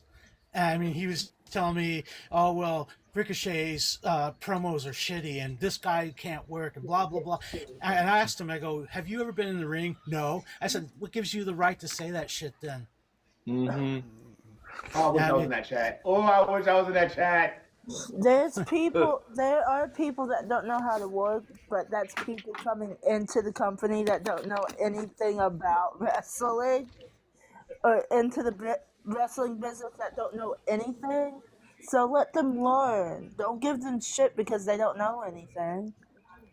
That's what pisses me off about the IWC. There's some people that don't give a shit about people that are actually training and learning how to become wrestlers. Because they're putting their bodies on the line to do this. Yeah, it gets kind of frustrating because I've been in the business almost 43 years now, and it's like, you know, I came from the kayfabe days, so I'm a little bit kind of different than I am with, you know, certain wrestlers are in the business now, but I still kind of feel that, you know, there's things fans still don't really know. And you shouldn't know. Exactly. They shouldn't know at all.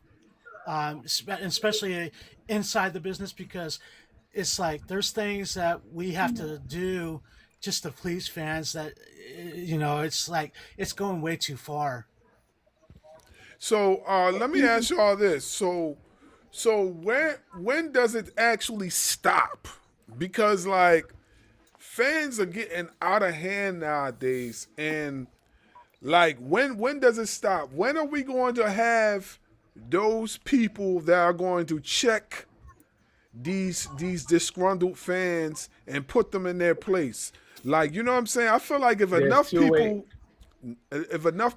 hold on, I got you. I feel like if enough people speak out and say something about it, then I feel like it could be changed. But I also feel like there's that certain selective crowd that also pushes this and thinks it's okay. And you guys might disagree, but I also feel like there's some wrestlers out there that do the same thing and push this whole narrative too, just because they enjoy the controversy, and it puts them up on the algorithm. You understand what I'm saying? So when are we going to have those people that's going to step up and say something and put a stop to it? So I don't think it's more of saying it's put a stop to it, because at the end of the day, somebody's going to say something, have their point of view. It's so out of control that only actions is going to work. So like prime example, the Unreal videos, right? That WWE making. I personally think that they're actually manipulating the hell out of those Unreal videos to stray you away from some of the stuff that's going on. They're trying to work within the work. That's what WWE is always known for. Vince McMahon was always known to work within the work. Every controversial thing, everything that seemed like a questionable part that somebody will watch, they put a work into it. So I think that's what happened. The other thing you can do is, which I know is not going to happen, is literally just shut off the internet and let people just watch TV.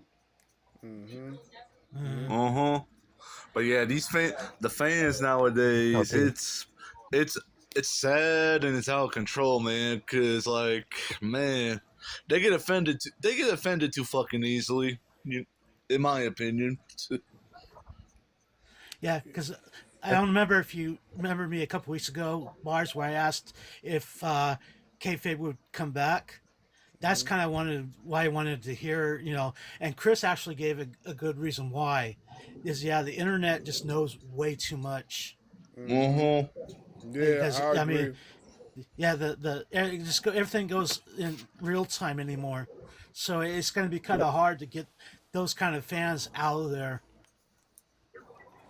Yeah, I I agree. also think with the, I think with the, I think with the fans that think they, what did I say? Because I want to be very friendly when I say this.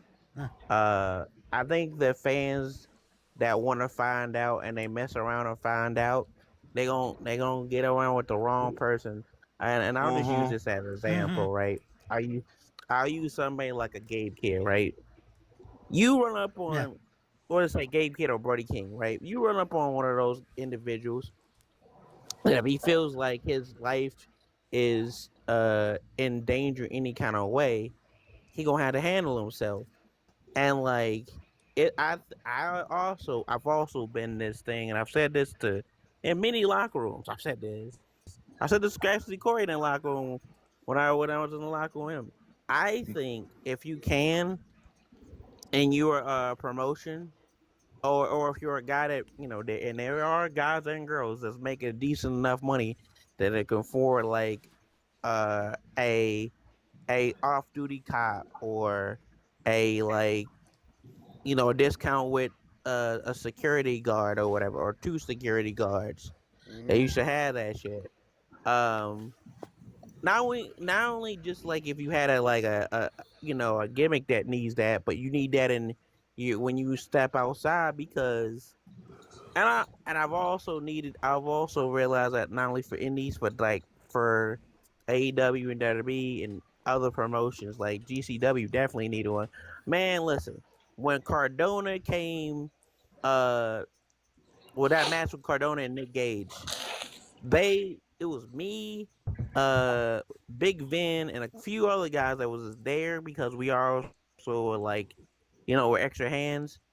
I wouldn't even wrestle that night, and I had to be extra security guard and other people because people was wilding that night. They was really on some nut shit for real. Anytime Nick And like, Gage, oh my bad. Oh. yeah, I got so excited there about was Nick there Gage. was they was out there wilding and because I ain't never seen this shit in my life, and I've seen like you see it in the '80s and stuff like that, but like in live time of like there was a group of people that followed Cardona out the building running like they was on it like they was out of room, and bro, Wow. we had to fucking chase them down and to die and get in the car like. Wow. It was really like that like you know uh it was one of those like stand still in time like one of those moments where like it was one of those kind of like those where you see like you see those like when Flair won the world title and people be mad because the Horsemen and Flair and all of them attacking him and stuff. It was one of those type situations, and I think to combat that you just need to have security, be like extra security or stand up cops, or like if you have a friend in law enforcement or something like that to like watch people and shit, right? Yeah. Yeah. Because for women and men, especially for the women, I'm not gonna lie, they be Let me wilding. let me chime in and say this. Look, if I'm a wrestler, I'm gonna put it to you like this, IWC. If I was wrestling and one of y'all try to run up on me, I'm clotheslining the crap out of one of y'all. I'm sorry. I'm JBLing the crap out of one of y'all. I don't care if it's man. Likewise. I don't care if it's man, woman, or child. You run up on me and threaten my life, I'm clotheslining you to hell. I'm sorry. Because like this is getting too much. Like y'all invading people's houses, y'all threatening people's families. Nah, I got babies. If you run up on me, y'all lucky I ain't a trained wrestler. Cause if I'm a trained wrestler, they wouldn't want to hire me. Cause I'll be beating the crap out of some of you IWC fans for calling me out, for threatening my family, I probably will be locked up. I'm sorry. They'll have to cuff me. Oh God. I'm sorry. Because it's just too much, man. It's too much. They would literally have to cuff. They'd be like, yo, Barz, man, you too much. They'll have me like New Jack. Yeah, Barz, you too much. We can't have you on other shows. You wilding out, Barz. You cannot be here right now. Like, you know what I'm saying? So, now they're flagging me because of the live. Okay. All right. TikTok language. I apologize. Okay. Relax. It ain't that serious. Okay. I'm just speaking hypothetically. Relax, TikTok. Okay. It's not that serious. All right. Allegedly. Yeah, Allegedly. Allegedly, okay, that's what I would do, okay? All right, relax. They done throw the violation flag on me, so okay. Calm down, TikTok. Can I say something real quick? Yeah, go ahead. Two things. One, let me get back to what you was initially saying when I jumped in the live. Yeah. I looked in the message board that we had, and I didn't get nothing back from you in regards of a date. I just said, hey, what time I get off work? What time you want to start? I didn't hear nothing from you, brother. So I just kept it moving on that point. Nah, I kept texting you and the messages were going through, but then I wasn't seeing the messages on my end. So I didn't know if you were seeing the messages on your end. That's why when I was trying to tell you, like, did you see any of the messages? Because I text you like 3 or 4 times. And I even hit up Dub, my co-host, to like confirm just in case you might have got in contact with him. Because like I kept trying to text you back because I was running into some issues that I wanted to reschedule the whole show. You know what I'm saying? So that's what happened. But I definitely wasn't trying to ghost you. We wasn't trying to ghost you at all. No. I never thought that. Listen, we're business. If somebody talks about something, they got distracted. That's automatic in my mind. Something technical happened or some distraction. Yeah. Now, I mean, the only time I think of ghosting, excuse my language, is with a bitch. That's it. Yeah. Nah, we definitely wasn't trying to do that. It's just, you know what I mean, some things I got in the way and I had to go take care of it. So I kept trying to text you back and I didn't know if it was going through. So I hit up Dub to like, confirm. So just in case you might have hit him up, that he could let you know because I just wasn't getting a text. And it could have definitely been something wrong on my phone. I know sometimes my phone, because of memory purposes, it kind of acts up. So it could have been that too. Because I'll say this: the last message I got from you in retains of the promo was, "Hey, can you send me the links for the pictures and the links?" And I sent it to you, and I didn't hear nothing else after that. Yeah, no, I got the pictures and links. And then when I started working something out, that's when I started running into some issues. You know what I'm saying? Yeah, so, it's all good. So let's move forward from that. I actually have 3 more matches I still got to promote. So there's still a window. I mean, I just want to clarify so get out the way we can move to the future. Yeah. I got 2 more. I got 2 more matches. I just finished. Yo, shout out to the artist formerly known as Dash. He pulled together a vignette for me for my match in Vegas, for my first match. So the second match I want to do is I have a 4-way tag team gauntlet match. That's the best way to say it, with 4 teams, and I'm tagging with Mr. Grimm. Okay. And I want somebody to talk about it, and we go into there and promote that. So we can set that up and get that out the way. And still make it happen. All right. Well, my brother in arms is on the live right now.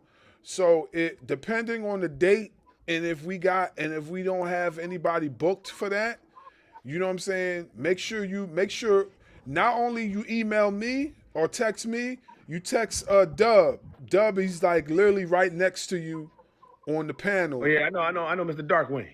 Yeah. So you hit him up, and then y'all could work out a date, and then let me know, and then we could just go from there. So then that way it could be organized properly, and then we could definitely make sure that nothing gets in the way, or if something gets in the way, we have time to, you know what I'm saying, maneuver and stuff like that. You know what I'm saying? Yeah, say less. Ain't nothing but a J thing, man. Ain't no problem. Now, another thing I want to bring up. Now, I'm gonna just shoot my shot when it comes to opportunities. Yo, Mr. Smith. Mr. Smith. Mr. Allen. Is he still there? Yes, I'm still here. Hello, good sir. I know we've been talking from time to time on Mr. Barz Live, and I greatly appreciate it. But I'll be dumb if I don't even try to speak up to you respectfully and say, hey, if you have an opportunity in your company, I wouldn't mind trying to use my skills to fulfill it. Hey, we could always use new talent. So yeah, let me talk to the two owners, Icebox and Tony Fury, and see if they want me to have you send information to them or straight to me. Cool. So I will get back on with you on that. I appreciate it. Just want to make sure that what state is your company based off in? We're in the San Francisco Bay Area in California. Okay, I just got to make sure to see if I can set the flights, because I'll do this for the first one. Depending how the flights are, just pay my fee and give me a place to stay. Don't worry about the flight. Okay. Like I said, I'll have to talk with them because they're the ones that make the final decision on talent that comes in. All right, say less. Just shoot, big dog.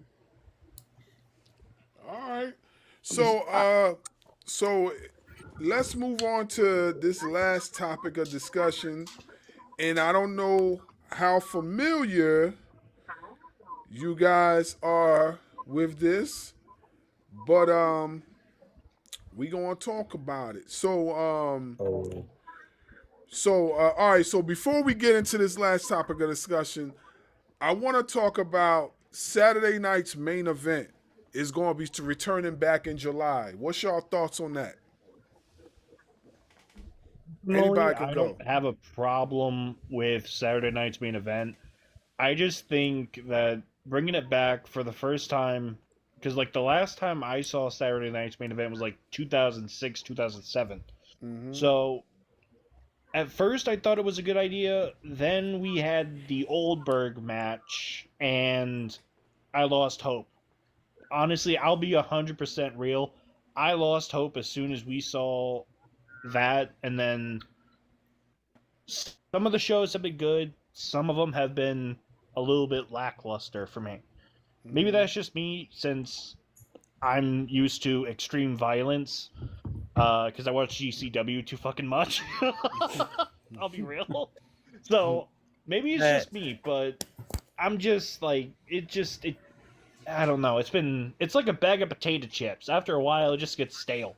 That's the best way I can explain it, to me at least. Yeah, I mean, as long as they book it right, I don't have a problem with Saturday night main event coming back. You know, as long as the booking is good, you know, and as long as the build for the matches are good. So, but we all know the build for these matches as of late have not been good at all. You know what I mean? So, I don't know. I guess we're just gonna have to wait to see. You know, I haven't heard anything about it until you mentioned it. It's like they're just so worried about WrestleMania this year that they're really not announcing too much. Yeah, that's true. That's true. But I gotta let my tag team partner speak his truth. You know what I'm saying? Dub, man. What up, man? I know you're on the panel, man. What's your thoughts about Saturday night's main event? Honestly, I don't even care, because everything with WWE, I ain't gonna lie to you. I ain't even gonna hold you. I even feel the same way about. I give AEW just a little bit more grace because nobody puts on a pay-per-view like AEW, but their weekly shows are lackluster. But when it comes to WWE, bro, like, there's only a few matches that I care about going into WrestleMania. The rest of the build to WrestleMania has been chitlin juice. So why would I care about Why would I care about Saturday night's main event? You know what I'm saying? Because they haven't really been putting any kind of good build into Saturday night's main events either.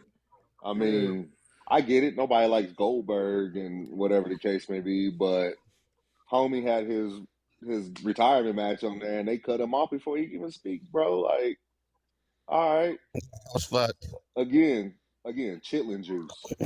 Toilet water. Yeah. Hey, yo, that's what's funny, I man. agree. Toilet water. Capping though. You're not capping though. Turkey gravy, like all that stuff. That's what it's been. All right, Bird. Dude said chitlin juice is good on cornbread. All right. Whoa, brother.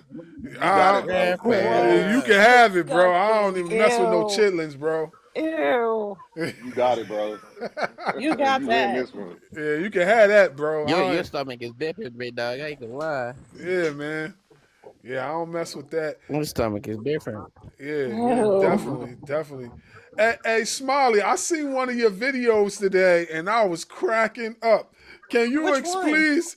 It was one of the videos. I think it was about. Was it about Ricochet or? I think it was. Was it? Did you do a video? You were going. You were talking about something. It was something pertaining to the wrestling fans, like being biased or something like that. I can't quite remember. Old as shit. Nah, Old as shit. nah. It wasn't old. You had just dropped it recently. Did I? Fuck, you don't have to fucking remind me. I could barely remember what I did last week. Yeah, you had just dropped the video. I know you was going off. Oh, what the fuck was I talking about? I'm about to go through my video because I don't remember. Smiley, you hugging trees right now? It was. I wish. Not yet. It was I don't know if it was your latest video, but if you go back, if you go to one of your videos, you're gonna see that it's gonna show you that I watched it, but I can't remember exactly which video it was. But yeah, it's gonna show you. We that are I watched both the worst. If you can't remember, you think I'm gonna remember? You supposed to remember. It's your content. You supposed to remember. I can't remember what I did last week. I'm talking about a lot of shit. I'm talking about a lot of shit. Yeah, nah, you was going off I got though. shows coming up, so I literally have not. Yo, Smiley. Huh? The only video I've seen from you. The only video I've seen from you is like you at freelance and shit. So Because that's my home. Freelance is my home. I know. I know. Well, I say Smiley. I ain't gonna lie. I saw your message. You said you follow me on Twitter. I'm barely on Twitter, so I apologize. You can see my shit's dead. It's okay. I'm like, I know that face, and I was like, because my friends think I know every single black wrestler there is. I'm just like, no, I don't. And I saw you, and I was like, I don't know him. I go to my Twitter. I'm like, yes, I do. I follow him. God damn it. Yep, I do. Yes, I do. God damn it. Yes, I do. Good, but I sent you a follow on here because I am way more active on here and Instagram and Facebook. To me, X is not my thing, but everybody keeps saying you need to jump on that. Like, you need to be on Twitter because all of my people, including all my wrestling people who I know, are on Twitter. They do not be on TikTok. Yeah, I need to really try to get myself back Twitter on is X. a cesspool. No, I it's tried. a cesspool I over will there. give it a shot. That's a problem. Nah, Corey, don't do it. It's a cesspool over there. You don't want to do that. It's really not. I promise you, it is not. Hold on, I'm grabbing my phone. It is chitlin juice over at X. Wait a minute. Don't Wait do a it. minute. Depending on what you follow, is I'm like, not in my chitlin juice. circles. Black wrestling Twitter be chill. We don't be doing shit. We talk shit, and that's it. I mean, honestly, if I really try to get active back on X, the only people I'm probably gonna end up following is Chris. That's it. Because when I was active on X, that's the only person I was following that I was trying to keep up with as far as his content. That's it. Like, really, I wasn't really messing with anybody else. And Chris is on the live right now. He could attest to that because I was always trying to get up on the cookouts, but I haven't been on X in such a long time, so I don't deal with that trash. I don't. You're not on X no more. I mean, like I said before, like you are a product of your own environment. So when you deal with trash, you are trash.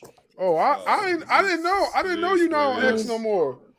I mean, I thought do this was like cesspool. I mean, you have no idea. So, well, you know, with that being said, I mean, we only do like live shows on there, so it's just. And that was the only reason why I was on, because Leroy, he did his live shows. I think I stumbled across Chris once. I didn't realize it. Yeah. I think I talked to you before. I think we were in I think he was on the podcast. I don't know if it was with Darius. It was either with Darius or how Leroy does his lives, because that's the only time I used to jump on. If that's literally doing live, I'm like, cool, I feel safe to talk here. If I go to somebody else's shit, they be like, who the fuck are you? And I'm like, you know what? I ain't beef for this, bitch. Yeah. It's just, shit. Let me anybody say that that's like a chill place, I mean, they're literally lying to themselves. I mean, it's just, everybody know that's Twitter is basically where you go to start shit. So it's like, why would you even want to go there? Now, also, you can use it for reference purposes as well, but you know what I'm saying? It's Which I don't know why people do that, but people do anyway. That's why I don't really post on there. No, they like to go over there because they are full of drama. So, of course, they're going to go over there. You know, I mean, like I said, like some people use it for entertainment. Some people use it for reference purposes, but that's just not my thing. Because once again, people like to go on like, you know, on people's lives and shit, and then like start shit, and then when you clock their tea, it's a problem, it's a crime or whatever. You know what I'm saying? So that's why I don't have no chill, because once you come on my profile, I'm gonna read the fuck out of you, and then I'm going to read you some more, and then I'm going to go in my kitchen and get my Crown Royal. Vanilla. You understand me? Like I did last night. So, yeah. By the way, in the chat, right, we got a guy named G Bird. G Bird was I know him. Yeah, he was one before all TikTok. He was like one of the first people I got that was into wrestling, and his content just boomed. And like this guy does his shit too damn well. I'm surprised I haven't heard any more of his mixed match stuff. And I'm letting you know right now, you need to do it, bro, because I'm a big ass follower of your shit. So keep doing it, Bird, please. Like if we had Face in the Panel, I would ask Mr. Barz or Mr. Dub to say, bring your ass up so you can sell yourself better than I can. Yeah, because Corey been in the business for almost like 20 years, I think. No, decade, at least a decade into it, like. Yeah. Oh, wow. I wish it was 20, but everybody's looking at my age. You're like, you that old? I'm like, don't say that, please. We're old. Where is it on you? People thought I started when I was 19. I said I started when I was 26. I'm like Diamond Dallas Page, and I'm 37 now, turning 38 next month. Okay. Like I said before, you guys are just babies compared to me. So I'm going to be 58 next month. Wow. Hey, Mr. Allen. Again? Mr. Allen. Hey, you know, Barz is only a year younger than you. Hey! Don't be starting that. Don't be starting that. Don't be starting that. Okay. Don't be starting that. Hey, this guy got people thinking that I'm actually like in my 50s when I'm not. But I always tell the people, like, if I'm in my 50s, then I look pretty good for my 50s, because like 50s don't age like this. You know what I'm saying? Like I look pretty good for my 50s. Good genetics, man. Yeah, you know what I'm saying? That melon's looking pretty good. You know what I'm saying? So yeah. Look good. Yeah. All right, so I wanted to get into some I don't know if you guys follow these topics that have been chiming around the internet thus far, but I'm gonna bring them into the forefront and then see what you guys' opinion is. So we all know who Jay-Z is. because this is one of the topics I wanted to talk about last week, but because of the how overwhelming the whole Obafemi topic was, like it kind of that part of the panel just got put away. So I said I'm gonna bring it back this week and see what everybody's opinion is. If you guys followed it, if you guys don't follow it, then we're just gonna go on to something else. You know what I'm saying? But I'm gonna bring it to the forefront and see what you guys think. So Jay-Z was on I think it was the GQ podcast, and he was talking about rap dissing. And as you know, one of the biggest beefs in hip hop history recent was Drake versus Kendrick Lamar, which ended up in Drake basically his career is in the toilet right about now. So he said, Jay-Z basically said that whole situation wasn't beneficial for hip hop, and he feels like hip hop dissing in general, and he feels like battle rap in general should not be a part of hip hop anymore. So anybody that has any insight on this, bro, give Oh y'all my thoughts. God, he's so full of shit like so many people. That's what I'm saying, bro. Like, you the He's same really, one. like, long time for real. ago. Like, He's how still you gonna butthurt. say that? You the same one that used to be battling like back in the day, and now you want to say, "Oh, battling shouldn't be a part of the thing." Why is that? But like the Kendrick and Drake like beef that helped hip hop. Anybody say that it hasn't, you cap it, because anytime when Kendrick literally does like whether it's the control verse, the not like us, but really the like that verse, bro, everybody literally steps up and gets better. This is literally a proven fact. Like when he pulled what he did at the control verse, everybody dropped banger albums. Mac Miller, 2 Chainz even had a banger. Well, I wouldn't say the same thing for Wale, but I mean everybody else literally stepped their game up. So, and it was the same thing here. So, yeah, bro. I mean, I feel like Jay-Z saying what he's saying. Again, I heard somebody said because he lost to Nas back in 02, 01. So, yeah, you can be better all you want, but, yeah, no, it didn't hurt hip-hop at all. It helped it. Yeah, I definitely agree. I definitely think that whole situation catapulted and got rap music back into a certain space that made people want to listen again, because honestly speaking, like rap was in a desperate need of some elevation around that time. And as soon as that battle happened, it made it interesting again and people wanted to listen. I'm gonna be honest with you, as a former battle MC myself, I definitely did not agree with Jay-Z. Now, I do understand what he was saying, that it was detrimental to his career and whatnot. And Don't nobody give a fuck. But here's Bro, hold on. I'm gonna let you. You being too nice. You be way too nice on your lives, bro. Come on. Well, hold on. You ain't even let me get my point. You ain't even let me get my point out. Hold on. Let me get my point. Now, I do understand that it hurt this man's career, but this man knew what he signed up for in the beginning. He knew exactly what he signed up for. He called Kendrick out, and he got what he asked for. You know what I'm saying? That's what happened when he called him out. Everything just dropped. Yeah. Exactly.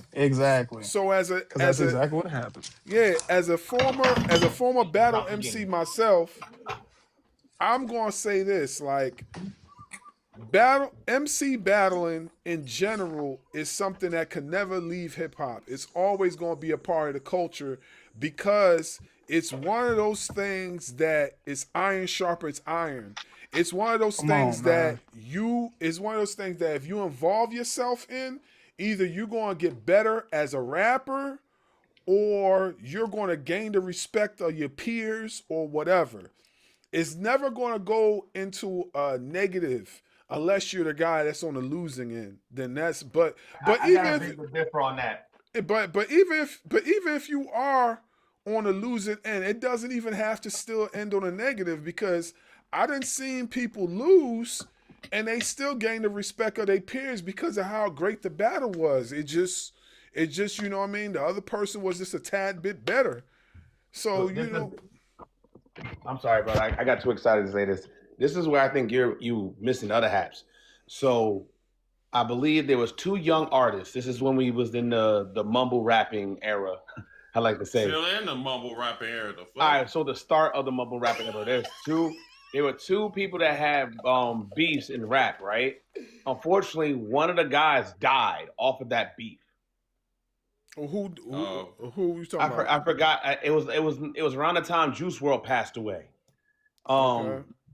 And people are forgetting or overlooking that with those beefs that happen, people take that like real fights. Like, you know how people in the boxing where it's like, yo, I support my people, support people, and they're ready to jump the next nigga on the other side. Yeah. And then a fight break out. This is what they do in rapping, and it gets worse because you got people trying to relive the 90s. Even though technically, unfortunately, because of the red line and government, all that stuff, it's going to be like that, but we never evolve from it. And it becomes this endless cycle where small artists are trying to get rap beats with other people to the point where they're getting unalived in the process. So, like, we're overlooking that concept. I understand the whole rap battles made everybody good, but it only sounded good when you was already in the mainstream. What about the ones that was trying to get mainstream? Them ones doing whatever to get it. So, like, that, I think that's the one thing that we overlooked that I think Jay-Z was bringing to attention that he did not bring up. Because you know how in the rap game, if you bring out a certain situation, it's like you snitching. Yeah. Well, one thing too that my fault. Go ahead. Go ahead, man. Go ahead. No, yeah, I was about to say one thing too that I think we really got to realize is that since the Controlverse, for the last 10 to 11 years, Drake has been doing nothing but just throwing out subliminal messages for years in songs. I mean, Kendrick kind of been doing it too. But I mean, these were warnings that Kendrick was already sending out. He was telling Drake, look, go ahead, keep on. I'm gonna push the button. He kept saying it. Now I just always wondered, why was the first person shooter the thing that really set you off? That was really my question about the whole thing. But I mean, and you making J. Cole back out, hey. I feel like J. Cole saying everything now is kind of crazy. Like, you talking about this 2 years later, bro. Like, we was asking questions when it first happened. Excuse me, but somebody from Fayetteville, North Carolina. He had to stay in his lane. Can't get mad at that. J. Cole did not back out. He bowed out because it was above his level. Sorry. I'm going to say this. Oh, go ahead, Chris. Go ahead, Chris. Go ahead. I'm just going to say, when you run your mouth, be prepared for the repercussions. And, you know, if death is going to be involved, and I'm sorry, it is what it is. If you're not ready for it, then like what Gabriel just said, he bowed out. Just leave it alone. You're not ready for the war because if I'm in a war, I'm going to win. I'm not going to pick no favorites. If I see that you have a weakness, I'm going to exploit it. That's plain and simple. Like, I don't understand how motherfuckers gonna sit up here and be all like soft and shit. You were just saying that shit on wax. You were just saying that bullshit. So you think that I'm gonna come at you in some PG era bullshit? No, that's not gonna work for me, sir. Like, well, what Hulk Hogan be saying? That's not gonna work for me, brother. You know? Well, and I think too, what it is Chris, that why you always got to go to the battle? Hulk Hogan? Why you always got to go to the Hulk Hogan? I'm just saying, man. It's true. That wouldn't work for me. You always do that. Yo, he's stupid. You always do that. You're stupid. I'm in a bad mood and you trying to make me laugh. Stop. You're welcome. I did my job, so you know. You're welcome. You know, that's what I'm here for. You know. Nah, you can tell that Drake was not prepared. I think he came into that battle thinking, oh, this is like Meek. This is like gonna be like the Meek situation. Nah, nigga. This is somebody that was waiting on like that. That's the thing. Like, you know, even that whole Meek and Drake, like that was kind of more Drake, you know, pursuing that whole thing. Kendrick was like, bro, I've been waiting for this. And I even think like, bro, like, there's so many times that I knew Drake was scared. I knew Drake was scared, bro. Because you just gonna pick and choose the people you want. But when somebody's telling you, bro, I'm just waiting on you, go ahead, do it. And then you finally whipped up the courage to do it, and you still lost, thinking, oh, well, I can just play this like me. Nah, bruh. That man was more than prepared. And then don't get me wrong now, when Drake was dropping them songs, like, what was it? The very first one, he was trying to diss everybody. I thought that one was all right. I was like, okay, cool. But then, like, the one he did with the AI voices, I was like, yo, this one is kind of dope. Low-key disrespectful, but this is rap we talking about. So there really isn't no line if we talking about rap beef, for real. Like, that there is no line. As much as people want to create one, and I think even for Drake, even when he was beefing with Pusha T, he was talking about, yeah, he's talking about my kids, you crossing the line. Oh, but when you do the AI joint, you don't think it's crossing the line. When you talking about everybody else's kids, you don't think it's crossing the line. But when we talk about your kids, when they talk about what you do, now we crossing the line. See, that's the thing, bro. The accountability. You don't want to take it. It's cool though. And again, he wasn't prepared. You came out with 1, 2 songs. All right, bet. Kendrick came out with Euphoria, Meet the Grams. What was it? 20 minutes after? Not even, like maybe a minute after the was it Meet the Grams came out and Drake dropped that joint, then Not Like Us. Yeah. And Just the reason why I bring not to cut you off, I'm gonna let you go, G. The reason why I bring this up is because like there's a lot of connecting factors that happen within this whole timeline, right? So so we talked about how Jay-Z felt about it. So fast forward, J.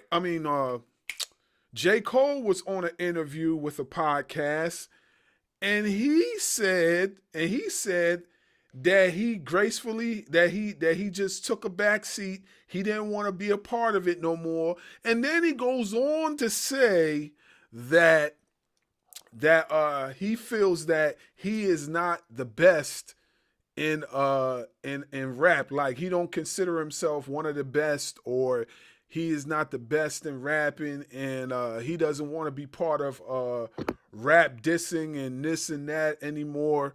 So it kind of like made me a little bit disappointed in him, because rap has always been about being braggadocious. Like, you know what I'm saying? Showcasing your art form, showcasing your MC skills.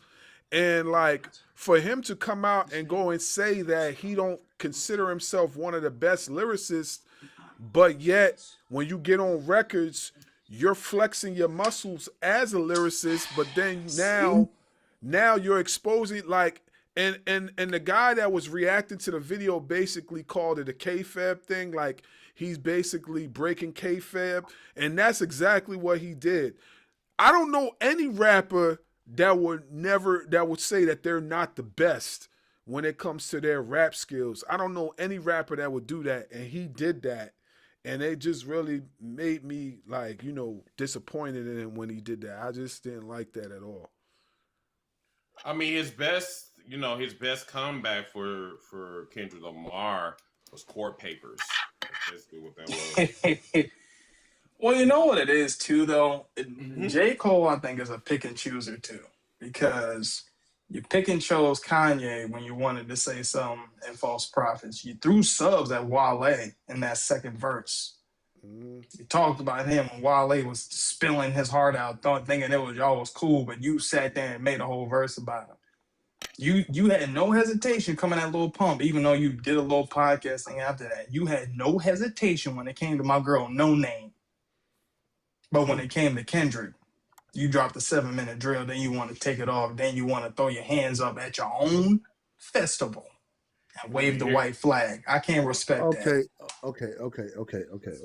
Let's step back for a second, because first of all, step outside my wrestling career. I'm from the 2-6. Let's just keep it a buck. I'm from the 2-6 called Fayetteville, North Carolina. So what we're not gonna do is sit here and play small toys. So 7 minutes.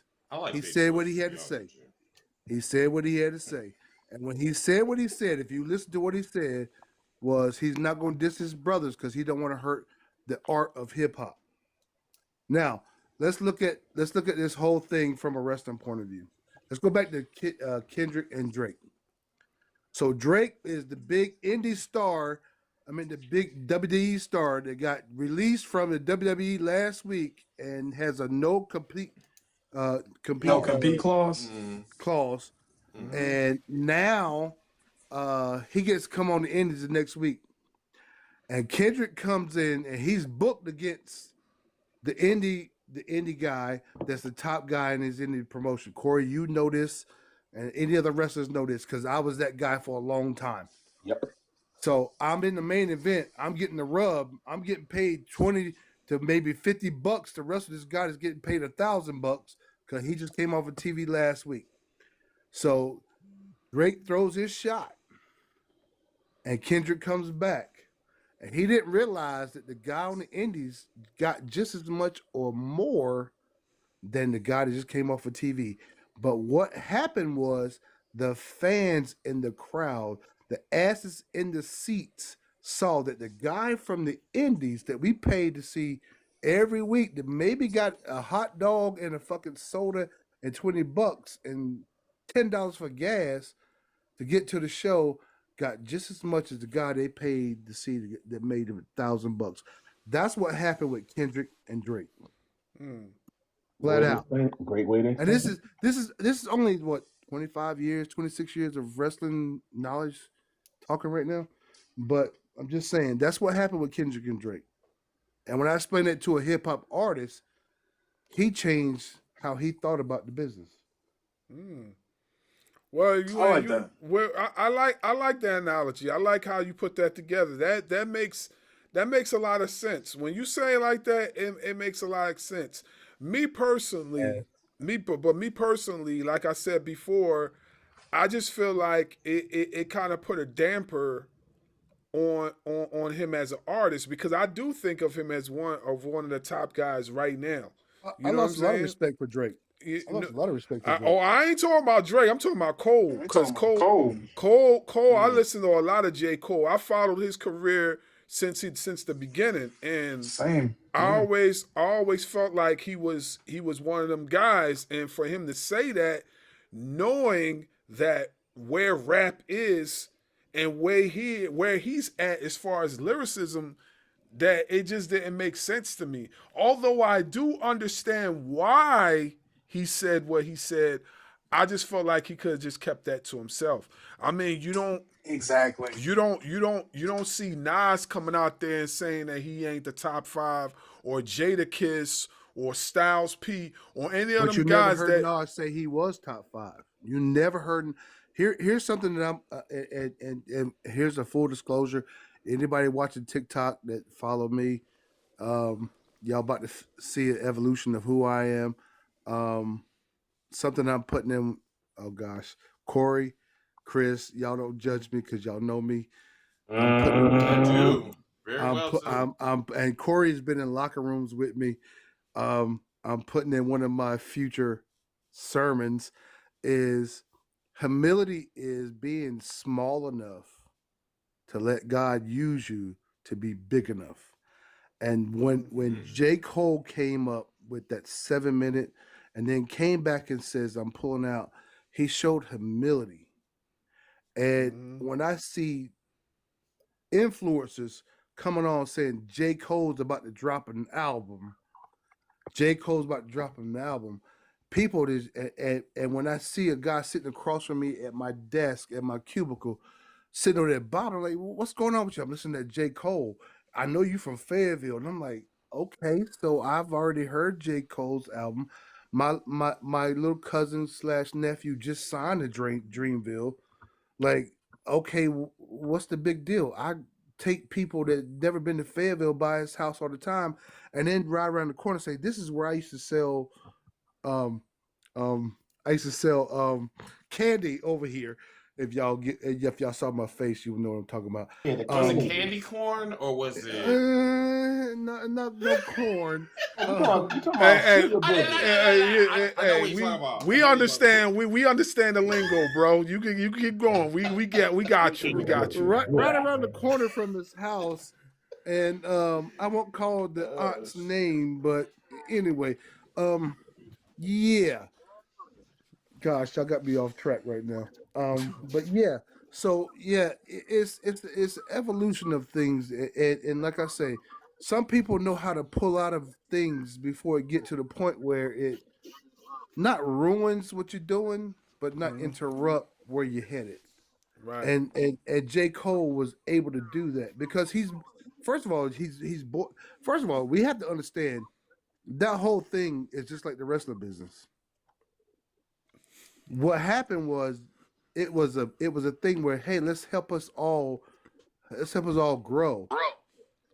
If I was right now at 52 years old, if I was getting in the ring with Corey Dillinger right now, he's going over. Not because I'm weak, but because I'm strong enough to make him stronger. Oh nah, bro, I'm putting you over, brother. Don't cut that shit out. We already talked about this. So Come on, man. Anyway, we'll talk about this off because we don't want to interrupt everybody's. Yeah, you're right. So because it's called a rub, so they were supposed to be giving each other a rub, and what happened was somebody got their little thong that they wear up under their singlet or their tights in a bunch, and he couldn't respond. So it was supposed to be, let's you respond, we respond. Everybody eat off of it, and everybody grow. So when Jay dropped his, he's like, "Yo, I'm bowing out," because he don't want to be part of that. Some of us don't want to be part of that little industry bullshit. As a wrestler, I don't want to be part of it as a bullshit. I don't care about the bullshit. I'm working Balls Mahoney's show Memorial show next weekend for free. I've been offered money. I don't want to be part of the bullshit. Wait, that's in Carolina? No, that's up here in Jersey. You didn't get a call for that, Corey? Oh, what day is it? The 11th. What part of Jersey? What part of Jersey? Because I'm in Jersey. Gloucester County. Gloucester County? For real? Yeah. For real. Gloucester County's like literally 20 minutes away from my house. I'm about to hit me up on add me to your page, and I definitely send you the info. Unfortunately, I'm booked. Unfortunately, I'm booked with Constant Pro Wrestling. That's my last trip. I saw that already, Corey. You all over the place, and I just want to ride. I don't want to work. I just want to ride. I'll tell stories. That. I'll drink and tell stories. You know how I am in the locker room. You know I always got something to drink. I'm aware. I am aware of. So you've been bringing booze to the locker room, huh? What's your favorite? I work main events. Need a field sobriety test. What the fuck? Oh, okay. All right. Oh, Corey, can I work? Corey, can I work? Yeah, he can work. Why you say it like that? I'm stretching. Hold on. Because Chris, you doubt me. Huh? Chris, you doubt me. I was stretching. So hold on. Love you, Chris. Love you too, sir. But seriously, the rap game. When you went back to the mumble rap stuff, the rap game has become. I'll say this: we have not taken over our culture yet. Just like wrestling, we have not taken over a culture that we have a say in. Do you know Michael P.S. Hayes walk around this day saying he's the first person to bring music to wrestling? Wow, that is crazy. No.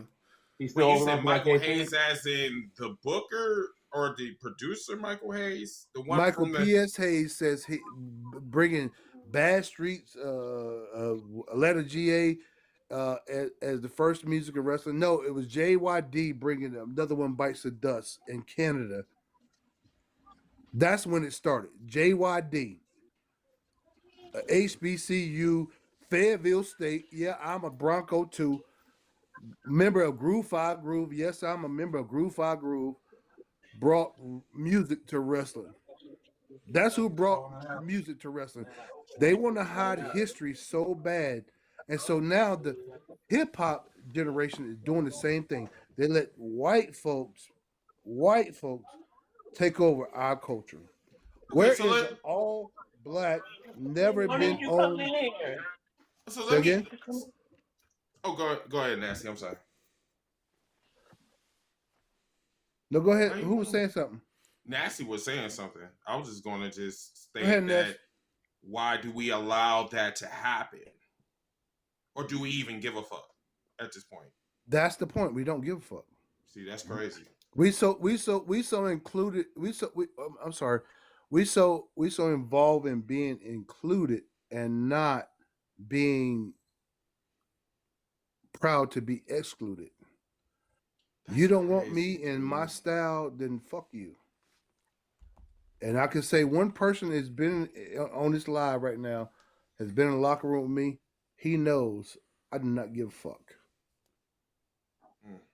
And for the last 2 years, he can tell you the only person that I've worked for is a black promoter. Yeah. I purposely work the shows I work because the person that is booking me and paying me is a black dude that trained me. Period. So is that so? So you never worked with any other promoters that's outside of your race? No. I said for the last 2 years. Oh, okay. Maybe 3, because white promoters started blackballing me because I'm not a yes sir, master, here you go, sir. I'm gonna kiss your ass, and yeah, I like Trump. Basically, Donald Trump is the reason why I don't get booked anymore, because a lot of promoters are. Wow. I'm just keeping it a buck. That's TikTok, wow. TikTok That's kissed my interesting. ass for saying it. That's interesting. I never heard that before. Like the reason why you're not getting booked is because you have a different preference in political beliefs. I haven't heard that before. Part of it too is because like I said, I'm 52 years old.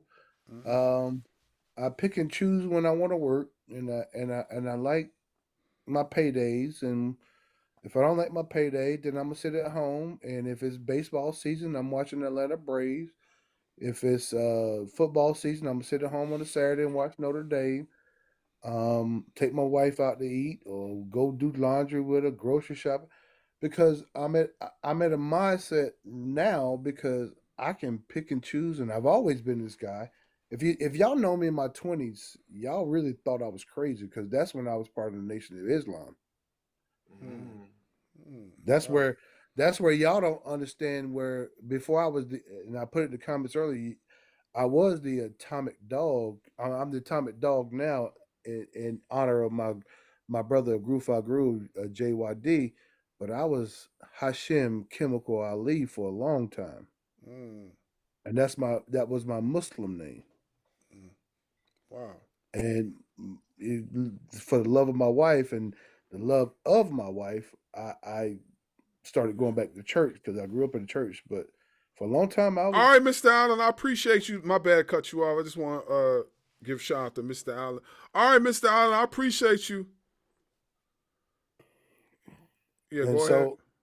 And so I had a character, and if you find my Facebook, I had a character that was like built around the Muslim faith, and it was like, yo, you always, I see you always doing your little prayers before you go in the ring. What's up with that? I said, well, I got a wrestling character, and this and Chemical Ali. And if you go back to the dirt sheets, I used to have death threats because I broke it out during the Iraqi War. Wow. I was called Hashim, the War Machine Ali. Wow. And then they came out with this thing with the playing cards with the guy that called Chemical Ali, and I said, let me change this. So let me change this. So I put Chemical in Hashim Chemical Ali. And I got people right now that still call me Chemical. Chris Candino, to the day he died, called me Chemical Ali. And he tagged with me. He loved me to death because of that. Barz Mahoney's, even when I was the Atomic Dog, after I made the little kind of transition and reinvented myself, he still called me Chemical. Like, because we was just like, that cool. People still call me Chemical Ali when they see me because they know the work that as a heel, I was a better wrestler. I'm gonna say that now. And it's just like now it's like I see how the business is going, and I've listened to you earlier, and how like the Obafemi and Brock Lesnar and all this, and how things are not being promoted. And WrestleMania is how many weeks away? 2 weeks. And how many matches do we know? 12. 12. Yeah. 2 days. Out of 2 days. 2 days, 12 matches. That means that means really the main event, the Sunday matches are pretty much planned. Mhm. We know them. We I know think that this is the most worse. It's up there. It's really up there. I can honestly say last year had some drama to it, but this year it's just all slapped together. This is not your typical WrestleMania. because the writing team sucks. And Well, if anybody saw last, Yes, they do. they suck. I mean, what do you see on? I mean, it's the color of your wall, So I mean, you can't be surprised. Well, don't forget that one the one black ball dude, Chris. Remember that? Man, please. Yes. Man, please. The one black bald dude, the one black bald dude who think he is not like us. But anyway, and that's just a personal thing. But anyway, when you say brother with the ER to another brother. Brother. Yeah. So Okay. the problem is the WWE, and I'm just speaking for WWE, they think they cannot survive without a certain few people. Now, who is those few people that you speaking of? Let's see. And I hope, and I don't care. Let me say I don't care. Anybody related to the Samoan family, which is why they never signed Lance, because I think Lance would be a great addition to the WWE. Don't worry about that. That actually might be changed. I'll tell you that when we talk private. Yeah, I know, but I'm just saying because I have ties with them and they know how I feel. I think and I'm gonna say minus a few. I'm gonna say like Jacob. I know the first time I met Jacob, first thing he asked me was, "Brother, you got Newport?" I said, "I got several and liquor too." But anyway, that's a whole nother story. But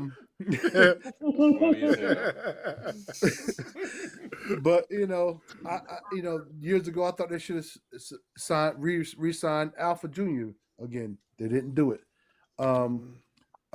Cody Rhodes. Why is he still in the main event?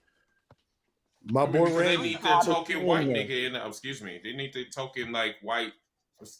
You know what I mean? Yeah. LA White is another one.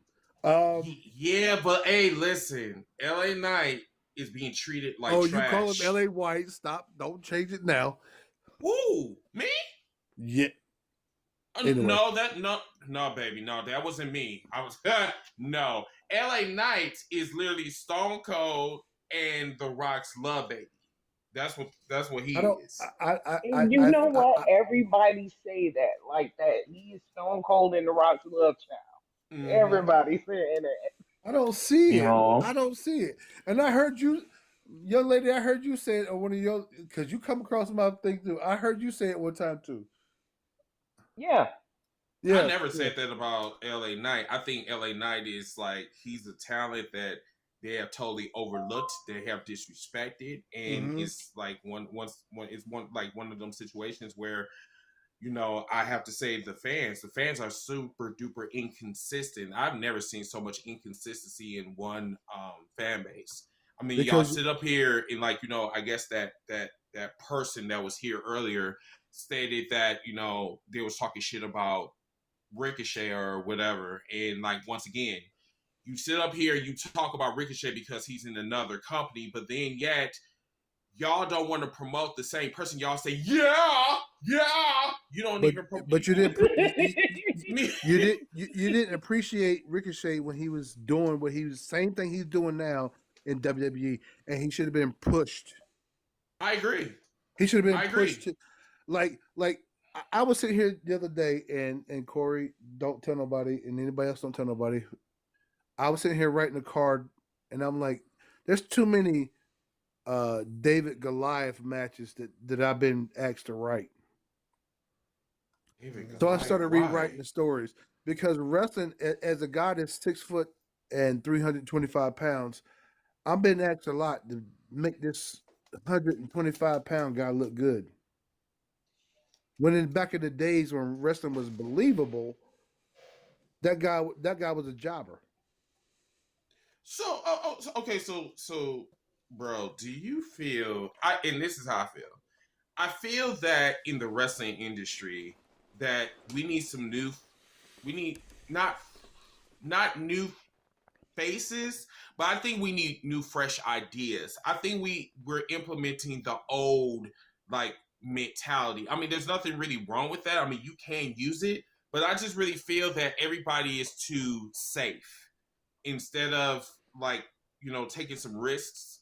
Because I've seen AEW do that over the last like 7.5 years. They've been trying to like do shit of what could work, what could not work, and like WWE is not willing to do that.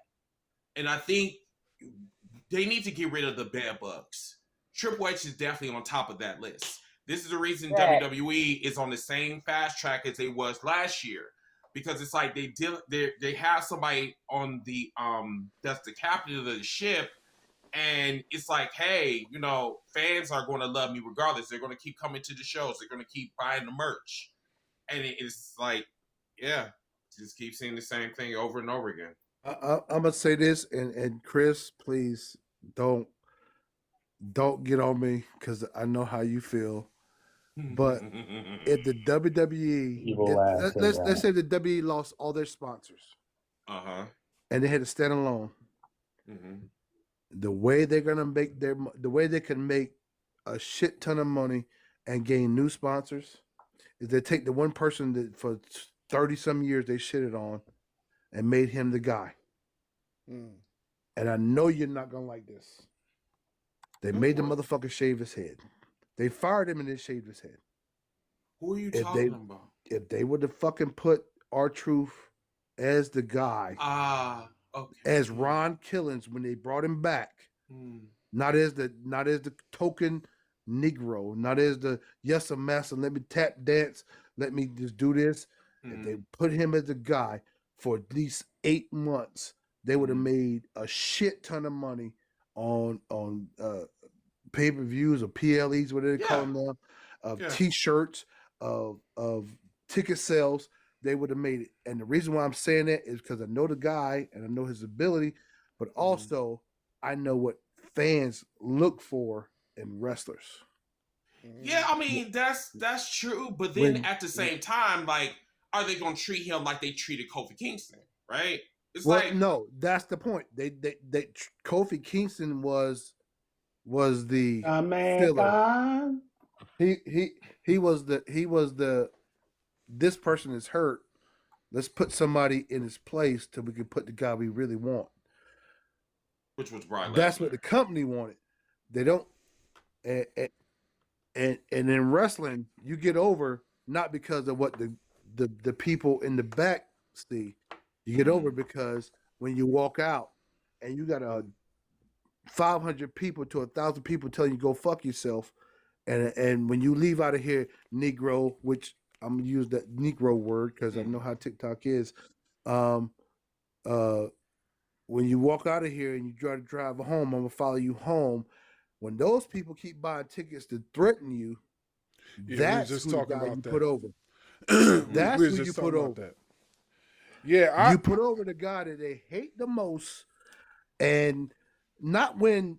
So as Chemical Ali, I used to wear the whole Islamic gear, face mask, talk about cutting people heads off. The WWE, wow. I sent in a promo tape, with VHS to WWE. Not to cut you off, G. I see you, Barbie. I'm gonna let you talk your talk in just a moment. I'm gonna let G finish up what he wanted to say, and then I'm gonna let you go. Go ahead, bro. So then I sent in a tape. They told me I was not marketable. Oh. Then they bring in this Italian dude from Buffalo, New York. What's his name? That did the character on TV? Muhammad Hassan. Muhammad Hassan. Yeah. Mm-hmm. They brought him in, and one night somebody called me and says, "Are you watching SmackDown?" I said, "No." They say the dude is doing your promo word for word. They told me I wasn't marketable, but they brought in the Italian dude that looked like he was from Arab country, and he did my promo word for word. And then one night, the thing that got him what got him released when he put the something around the Taker's neck, was it piano wire or something? Now I thought what got him released was the whole thing that he was doing, the whole bit that he was doing that was controversial about the Arabs or something. I forgot. No. What I thought He that was choked- what got him released. He choked somebody out with some kind of some. Well, I use barbed wire when I did it.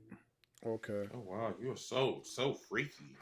Oh my god. I use and the person the person neck that I put around when the person I put around brought it, and then I one night I pulled out I had a machete I used to use to cut brush with. I brought it to the ring.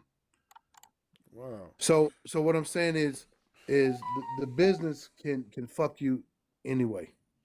Wow. I'm letting the next person talk because I Well, talked we too much got already. me and Dub got to get you on the show.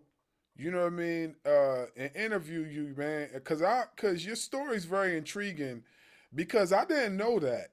So you basically are saying that the whole Muhammad Hassan gimmick, they took that not maybe not the gimmick, but they took basically what you were going to use with your gimmick, and they took it from you and they used it with him. Is that what you're saying? We were already doing I was working for a corny, stupid, and when I look back, it brought a lot of fame to who I am as a worker. But when I look back at who I really am as a man and how things transpired over my life, I don't know if he's dead or alive, but if he's dead, I'm gonna go piss on his grave tomorrow. Oh my. He took an idea he didn't like. No, he took an idea I came up with and tried to change it. Wow. So he was that guy he was that carnival show promoter. Corey, you probably heard the stories of Dapper Johnny Falco. He was that corny guy that just wanted to make money. And I was that guy that was trying to make it into the big leagues. And he kind of, naively, I kind of like, he's working me every weekend, Friday, Saturday, and Sunday. Let me just work. You know what I'm saying? Maybe somebody see me, somebody pick me up, somebody do this and that and the other. My biggest chance was working out Snow when he was the talent coordinator for WWE, and he went and told Al, don't do this, don't do this, don't do this, because this guy, has a chance, but he's my main guy. I was his main jobber for the main events. Wow. Basically. So I wrestled many guys in the main event for 20, 30, 40 bucks and a hot dog while he was paying them $500 to $1,000. Wow. And I got people that's alive that can tell you that. You know what I mean? Oh no, I'm not denying nothing you say. I believe you. I'm just like, wow, like, man, we gotta talk, man, because your story need to be heard, man. Your story need to be heard. Yeah. I mean, a lot of people that's not in the locker rooms don't understand how the locker rooms work. When Right. that sheet goes up on the wall and you look and see what you're doing, people don't understand that, and they get upset because they don't understand that what happens on the indies happens on the big leagues. Right. When that sheet go up, you can't change it. A fact. Because I try to say, hey, let's put the brother over, let's put the young man over, and they're like, nope, you're this guy. I'm like, I'm nobody no more, bro. I'm standing up now, stretching my back because I've been sitting too long. Wow. Oh, that's right. You know what I'm saying? Well, hey, listen, I know Dub is on the live with me, so like, I would definitely like to get you on the show, and so we can hear your story, so the people can hear your story and more in depth.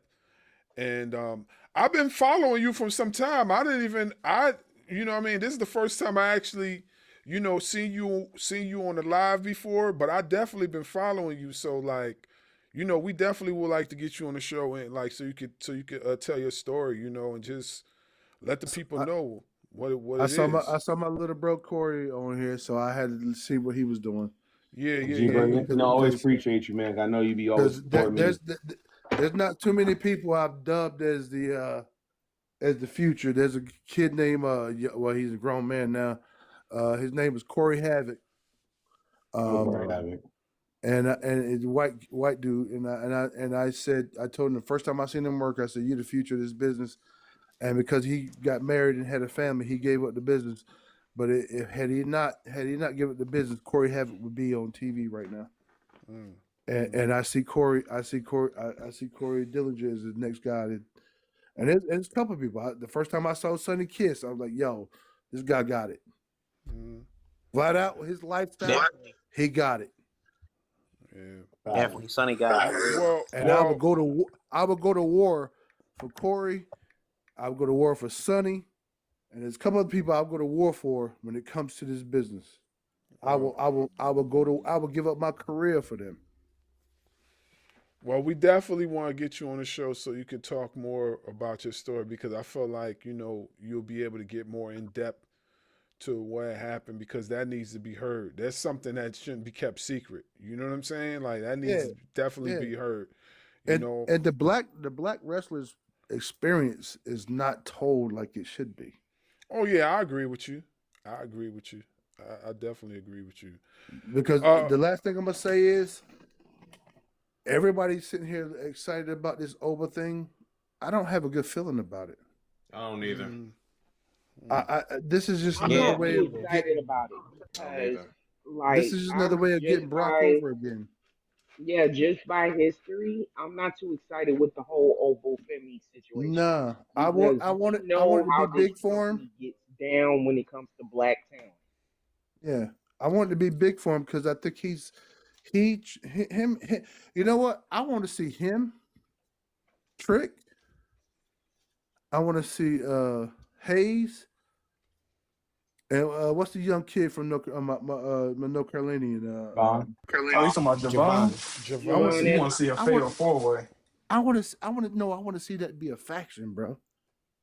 I'm gonna let you know that right now. I don't think they're gonna do that. Not in no WWE, they ain't gonna do that. It would never happen in WWE because there's too much black power. Yeah, that's gonna be like a Nation of Domination part 2. So they're not doing that. They're not doing that. But it's a Nation of Domination that they have to push. I know. I know, bro. Can you imagine Trick and Carmelo as the champs? Oba's the champ. Well, I know how everybody feels about the whole Oba situation. I'm just gonna give benefit of the doubt. I'm just gonna I'm gonna just carefully watch, and still support and just go from there and see what happens. Hopefully we could be all wrong and they do this right. You know what I'm saying? But I think he has a bright future, and I think he's gonna do well as long as they book him properly. But I wanna let Barbie speak because she's been raising her hand, and I want her to get her point across. So go right ahead. Hey, Barz. This is my first time actually being on your live. Hey, panel. Hey, Nasty Leroy, Corey, G-Bird. How y'all doing? My lovely, beautiful people. Don't forget to follow me, y'all. At Barbie Monroe the Goat. If you don't follow me already. But anyways, I do want to put my 2 cents. Actually, like, they left, but I wanted to kind of get them together. Daddy Too Big. It's like with your 0 followers, you can continue to hate and troll from the bleachers. You know what? When it comes to some of these WWE tribalists that I cannot fucking stand, a lot of them act like the WWE is cutting them a fucking check. They really act like the WWE is cutting them a check. And then not even just the fact that, like, I am here for Obafemi, but I'm not getting too excited for him winning at WrestleMania because I already know how this company gets down, and I already know it's not going to happen due to the fact that it's getting a little too like knowing how the WWE is in my history, it's getting a little too colored up in there. Like it's like they trying to they like no, it's starting to look like BET. And they're gonna push who they want to push, and that's the reason why I'm like all they care about is the great YT hope. That's the reason why I'm like this is how this company gets down. I am rooted for Oba, but we already know what's gonna happen. Yeah, I think this is what I feel is going to happen with Oba, and I hear what you're saying. I hear what you're saying, and that's where my mind frame was at first. But here's my take. This is what I feel is going to happen. I feel like Wait, hold up. Can I address Dick for days? Go fuck yourself. How well, about that? who? What? Somebody's in the chat. Yeah, somebody Talking trying to about somebody troll. have one eyebrow. Go fuck yourself. That's what you can do. Well, whoever it is about to get blocked. Who? Yeah, Yeah, block his ass. it's a Because troller. like Girl don't following, come to one me, following. Yeah, it's a troller. motherfucker, because you fucking with the wrong bitch. Don't come for me because I'm coming for your fucking company. Barbie. WWE ain't cutting nobody no motherfucking checks. Wait, Barbie. Still control your words because sometimes they be doing that to get triggered just so they can try to get us Yeah, banned on the past too. try to get My the point, live. like I'm not about to sit up there and entertain that crumb bum. That's what I'm not gonna do. But I just had to get him together. I took care of it, Barbie. Don't worry about it. Oh, Thank okay. you. All right, cause I Because was seeing it. I was seeing what was being said, but I was more or less paying attention to what the discussion was on the panel, and I try to like if there's any trolls, I try to just drown them out and not really pay attention yeah, because I do know and they that's was trying pretty to much get reaction. because and then not even just that, me being a woman that's a wrestling fan and do wrestling commentary, I deal with it I deal not just the fact with my race, I also deal with a lot of misogynistic ass wrestling tribalists.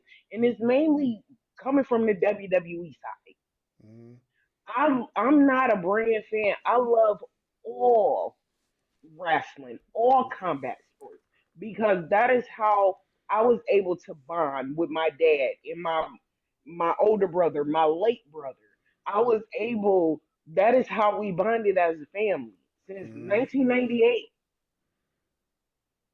I've been a wrestling fan, and not Mhm. just wrestling. Like I'm a fan of boxing, UFC. I can't get into this new boxing now, but I love all combat sports. Mhm. And it seemed like on the eight I haven't really had any negativity from the AEW side. It's mainly more from the WWE side Mhm. when it comes to this tribalism shit. Mhm. And honestly, I seen clips of AEW Collision because I gotta get my HBO back. But I like AEW. I'm like, I don't know why everybody hates A What's up, everybody? why everybody have this disdain with AEW. I'm like, they matches is pretty good. Now I Like they No don't. have some bullshit. good ass matches. I'm like, now this This is is the wrestling I remember. N- Yeah, no, I agree with you. This is the thing. This is the thing with both sides, right?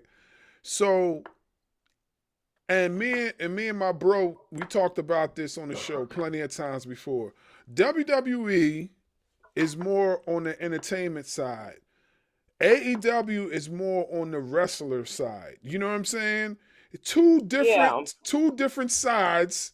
You know what I mean? One entertains, the two other different one sides stick. of the coin. Yeah, one It's not enter. even necessarily that. It's like my bad, my bad.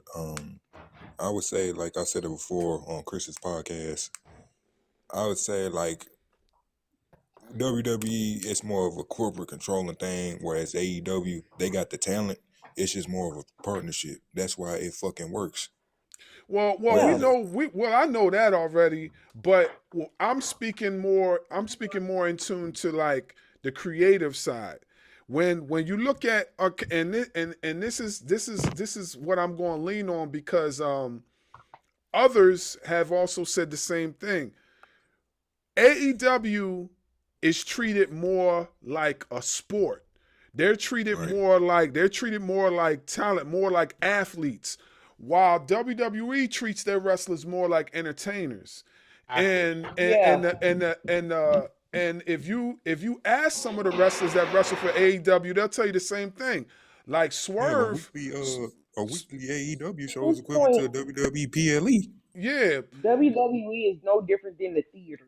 Yeah, exactly. So like us, and it brings me back to an interview that Swerve had recently, and he said it himself that Tony Khan treats his wrestlers as athletes, as talent. You know what I'm saying? As athletes, you know, and he connects with them, and that's because of his background in sports. Period. You know what I'm saying? A player's coach. Exactly. That's exactly what he said. A player's coach. While in WWE, they don't do that. They look at you as specifically entertainers. They rarely use the word wrestlers. Now they're trying to do it now. They're trying to do it now because of the type of space we're in, but they rarely use the term wrestlers. They rarely use it. Hell, what the fuck? Hell, they got whole real life fucking entertainers and celebrities in the arena. Like, what the fuck is Jelly Roll doing a choke slam in the ring? Yeah. No different than West Side Story or Wicked. Exactly. That's what I'm like, saying. Or Chicago on Broadway. Yeah, no different. That's what WWE is. And me personally, I'm gonna be honest with you. Like, you know, I understand the difference. You know what I mean, and I get it. You know, so it don't really hold any merit over me as far as like anything. But what I'm saying is that's the difference between the two companies. And one company takes average people and turns them into wrestlers, while the other company focuses on wrestling based first, and then everything else comes second. And I know that's the reason why a lot of fans, when it comes to AEW, they say, oh, they don't got no stories. They do got stories. It's just that they lead their stories off with the wrestling. You get what I'm saying? They lead it off first, and then they go into the storyline. You know what I'm saying? That's why there's certain matches that stand out in AEW. Like, look at all the Texas death matches they had so far. Swerve had one of the best Texas death matches in AEW history with Hangman Page. You get what I'm saying? Like, stuff like that. So WWE doesn't do that. You know what I mean? And not for nothing, even though I'm not a fan of those death matches or whatever, you know what I mean? But that death matches was entertaining as hell. You know what I'm saying? Yeah. But WWE would never. Death match, I ain't gonna lie. No, because it's corporate now. This is exactly. not the WWE it was when we was kids. Exactly. The Attitude Era is gone. Yeah. The Ruthless Aggression Era is gone. Is unalive, gone, ain't come back home no more. It's just not coming back because now it's corporate. Yeah. They gotta please their shareholders, their investors. Exactly. Like they have to please them. And if they want a cookie cut, and then not even just that, when the PG era came around, like the reason why, because after that whole Chris Benoit tragedy that happened, they had to clean house and had to clean up their image after that. Because that whole situation almost buried the WWE. They had to kind of clean it up a little bit. Hey man, yo, these people in here is hating. They is some hating mofos. People need their head examined. I'm like, they really act like Triple H and TKO and WWE is gonna send them a damn fruit basket. What I want to know is, why do you people hate other people's opinions so much when it comes to your promotion? That's what I don't understand. Like, I don't get it. Like, exactly. Because this is the same person that's been up here in the comments several times. He just keeps getting different profiles. And just that's what he's doing. Yeah. That's what he's doing. Yeah. Yo, you're a corny. And that explains why he got 0 followers. Exactly. Invincible. They ain't got no life. Because he being a damn troll. Like WWE ain't cutting you no check, sir or ma'am. Or They're it. not cutting. Know why you going hard for them? You making yourself look. You know what? Let me. I'm not trying to get kicked off here because I Wow. work. I'm not trying to, but I'm hot And because then I'm like the. if I could rewind back to the Oprah thing, I'm really afraid because like y'all said, knowing how WWE is, especially with rising black talent. Like you see what they just did with Melo. Like, and Melo, my dog. Like he's been him since before NXT, before. I can't hear you no more. Yo. Them fucking. Oh, you. I was Oh, I one of them couldn't hear dudes you that for a was like second. having Okay, go ahead. Oh, that was my notification. My bad. Yeah. I was one of them dudes that was like rooting for Sammy because I love me a good underdog story, and there was just something about him. It was like he needs this fucking world title. But seeing this shit, it's like, come on, man, really. And then with the Oba situation, like the thing that scares me with Oba is like not only does he need a push, which he is getting a push right now because he's a top star, but this nigga is going against Brock, and you know the history with Brock with black talent in fucking general, especially at WrestleMania. You know how they already know how this shit gonna go. Yeah, He gonna lose, and then they gonna bury him. Like I said before, I'm gonna say again. I think this is what's going to happen. Brock will go over at Mania, but he's not going to go over like people are expecting him to go over. It's going to be some crazy way that he's going to go over, and it's still going to make Oba look dominant. And then I feel like they're going to drag it to SummerSlam because if we're talking about it from a business and a corporate standpoint, they're going to milk this for what it's worth. They're not just going to end this feud at a WrestleMania. That's how I feel. They're going to end this feud. They're going to milk the money for what it's worth, and they're going to end it at a SummerSlam. That's what I think. I think Oba gets his win at SummerSlam. I think they have a great match at Mania, but the win is going to come at They're gonna have a SummerSlam. banger for sure. They're gonna have a banger. Yeah, it's going to come at SummerSlam. That's what I think is going to happen. But with them charges that's going on allegedly with Brock Lesnar, is they really gonna let that happen? Yes. Well, yeah, and some other stuff just came out with Janelle Grant earlier. You know how this shit goes. No, that's what I was talking about. You know how this shit goes, especially when a talent has pool or whatever the fuck, or he's a face, like a big face in the company. Even if he got charges, they still gonna find some way for this nigga to get the fuck over. They do it all the fucking time. Well, y'all got to understand too. Like he's one of their cash cows. So he's one of their cash cows. So he's in that upper echelon as far as pay rate. So they definitely going to find a way for him to get whatever he needs to get. I mean, we just heard not too long ago, and I talked about it last week how they giving Brock Lesnar 7 figures just to be selling in certain types of matches and just to put people over. And that if y'all watching what he's doing right now with Oba, which he should be putting him over regardless, but it's a business. Look at how Oba's looking right now. Right. And it really scared me with Javon because, like I said before, I really relate to Javon because he my age. We both 21, and I just like his character. And plus, he's fucking talented as shit. I really was afraid. I really was afraid because when Brock came around, there was rumors and shit. I really thought they was gonna sacrifice this nigga to Brock, and I really hoping they wasn't.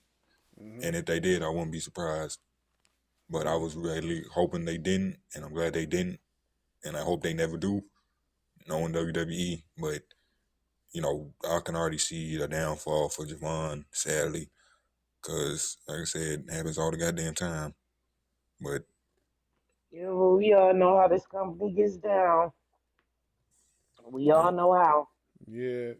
So let's just hope. Hope that positive things happen. Like I'm just being hopeful that everything works out for these guys at the end as far as how they're being booked, especially for Oba, because I'm really rooting for him. So I'm rooting for all of them, but Oba, right now is the guy that everybody's magnified, and he's on the forefront. So I'm hoping they do him justice as far as his booking moving forward, and they continue to do so. So we'll see. We winding down, so if there's anything that anybody want to promote, that's how we do at the end of the show. If anybody want to promote anything that they got going on as far as content, like, sweetheart, girl, call on Jenny Craig. Huh? Like, you know what? I'm not gonna pay attention to these trolls. Nah, don't even worry. Don't worry about these people. Don't worry about these people. I told you it's the same person. They just keep coming back. I might look tired, but I look good, sweetheart. Look, don't even worry about these people. You know what I'm saying? They could keep talking all they want. Hey, listen, I don't know why you following me, because I'm definitely gonna block you, and I'm gonna delete you from my page. Like, this is not what we do over here, man. Like, you know what I'm saying? Bullshit. We have mature conversations. We have positive debates. We don't do all that back and forth trolling stuff. You gotta take that somewhere else. So I don't know why you accounts already, bro. Yeah. Like, I don't even know why you following. Like I said, they ain't got no life and they miserable, so they bored. My point exactly, and I might look tired, but I look good though, don't I? Hey, so all right, so Magazine and Playboy don't think so. Don't think I look tired. So I work with both. Does anybody got anything that they want to promote before we wind it down? Does anybody got anything to promote? We'll start with Chad. Chad, what's good, man? You got anything on the table that you want to promote as far as your content? Yo, Chad. Is he there? I think he's there. He just said something. Chad, we can't hear you. I heard something. They didn't. Yeah. All right, we'll come back. Barbie, you got anything you want to promote? Yes, to all of the fellas, you guys can follow me on the Bunny app. I have all of my content that would not be seen here on there on the Bunny app. So you guys can follow me on there, and also follow me on Instagram, same handle, Barbie Monroe the Goat, to get the link. And also tune in to my live stream called Unfiltered and Undisputed Barbie Monroe Underground on Friday nights. Tomorrow night, but I will be having them every Friday night from 7 p.m. Eastern Time, 8 p.m. Central. All right, make sure y'all follow Barbie.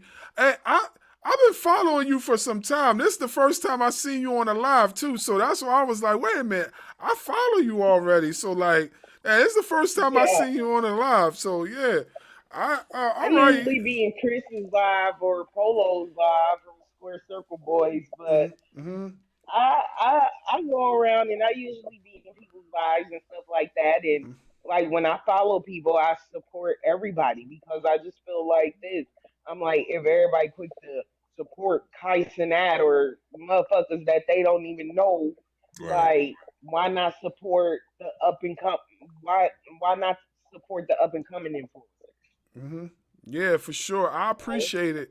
I appreciate it for sure, and I'm definitely gonna follow you on your other handles as well, for sure. I'm definitely gonna follow you. It's actually in my bio of the link. Okay. And also coming soon, I will be having a YouTube channel coming soon to have my full live shows on my YouTube channel. Okay, most definitely. Yeah, this is going to be broadcasted on YouTube as well. So for anybody that will miss the live, you definitely going to be able to check it out unedited on YouTube. Everything's going to be on there. So this goes up right after right after it drops from here, it goes right up to the live. So if you missed anything, you get a chance to rewatch it. So yeah. My man Drip, you got anything coming up, man, that you want to promote?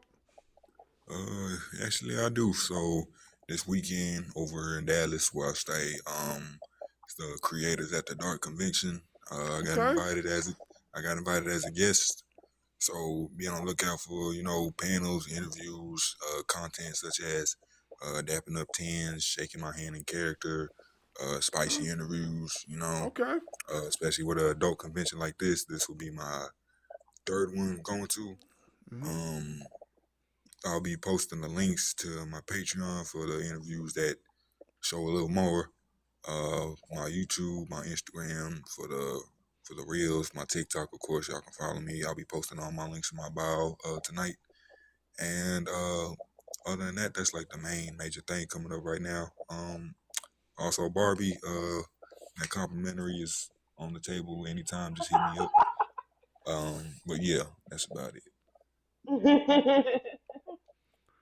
Yeah, I know Dub got a lot to say as far as what we doing. So go ahead, Dub, man.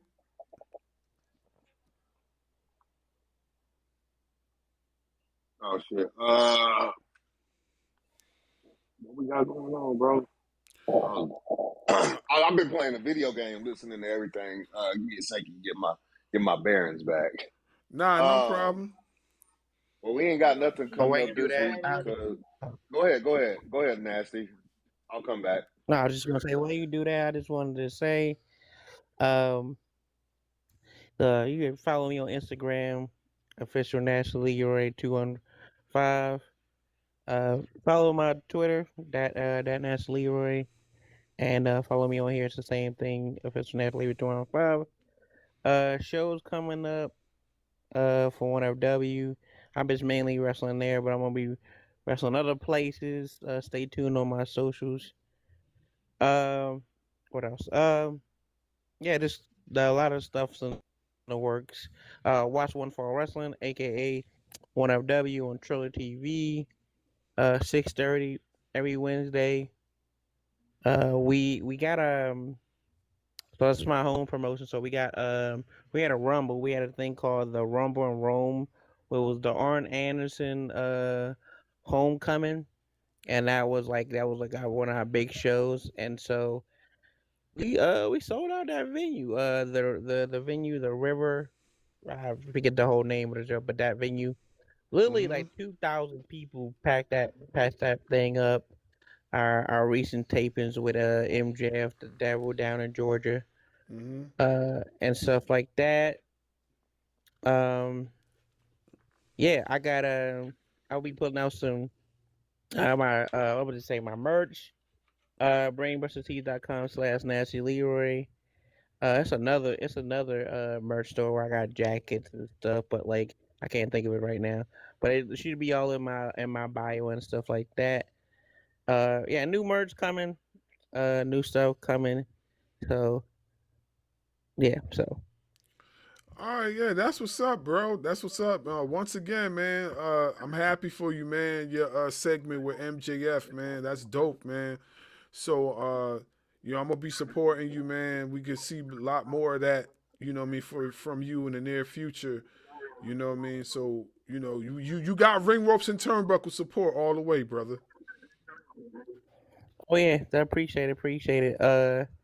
Yeah, I'll talk to my friend Darian, so he's gonna message you guys and stuff about coming on the show.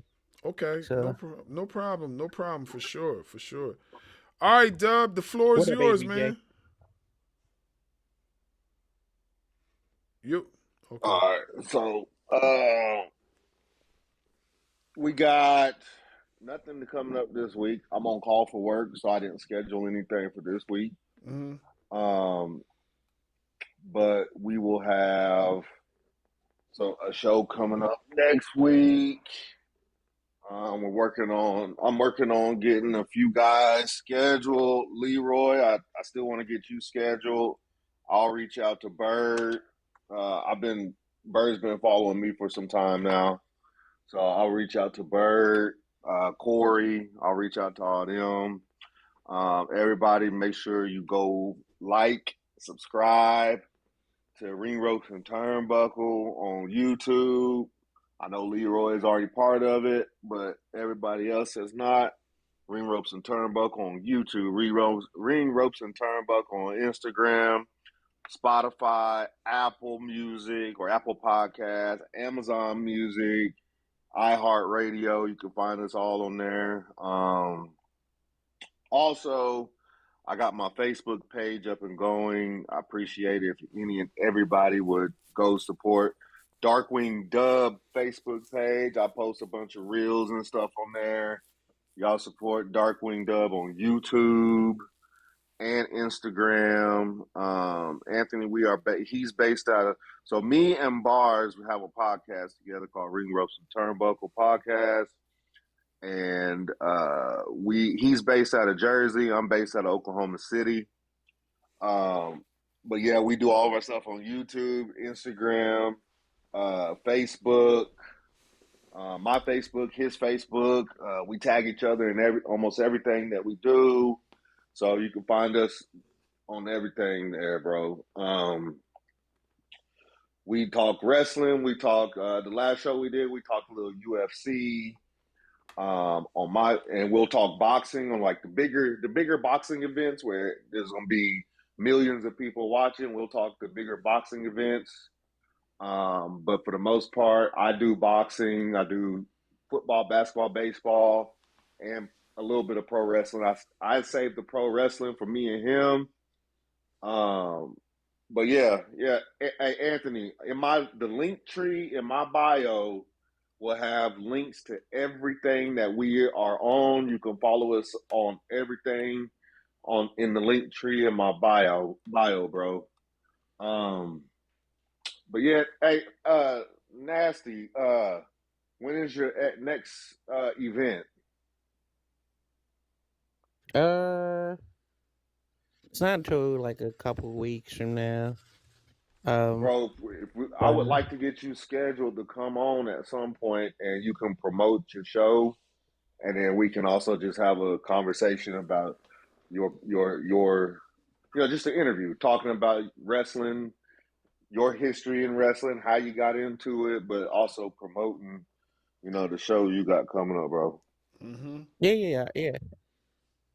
I got you. No, I have to look at the date, but like it's like 2 weeks from now. But yeah. Yeah, I'll reach out to you here in the next few days or so. Like I said, I'm on call for work, so it may take me a little bit, but I got you. All right, cool. We definitely can talk, Anthony. Just message myself or Darkwing Dub, man. We could definitely chop it up. Anthony's my guy, bro. Yeah. As far as me, I got a few things I'm working on right now. As you know, like Dub said, we got the Ring Ropes and Turnbuckle podcast, myself and Dub. I also have my own separate podcast, Barz Wrestling Media, which you guys are familiar with. I'm working on bringing back my hip hop podcast. That's why you see me slowly integrating certain hip hop topics. The hip hop podcast is going to be, S Got Bars podcast or whatever, and I'm gonna be talking all music, hip hop related stuff. I will be showcasing it on TikTok off of this particular channel. Since this is my TikTok channel, I'm also going to be broadcasting it off this channel, and stay tuned for that. Also, I am a musician. I do music. I rhyme. I'm working on my EP as we speak. The official title of the EP is called Rejuvenated. It'll be out soon. All the songs are produced by my boy Rick Sean. So it's gonna be out real soon. Y'all, it's definitely gonna be a banger. I want you guys. Yeah, you guys support. I'm gonna need you guys support. I appreciate it. I'm working on my website, sgotbars.com.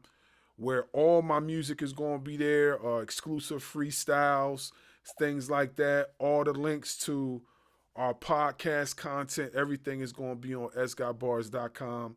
Everything that we're doing. That's about it. Just trying to stay active and busy as much as possible. But I just want to say, shout out to you, ABJ, getting invited to the event in Jersey by Lala coming up there. That's cool. I don't know what part of Jersey, bro. So yeah. So that's what I got going on right now. That's what we're doing. Just make sure you guys give us a follow, support us, as we will support y'all as well. And that's about that.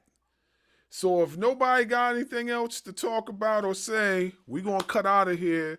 I would stay on longer, but I do gotta get some rest because I want to get up early because I got some music that I gotta work on and record. So I want to get up early and record it before these kids get up.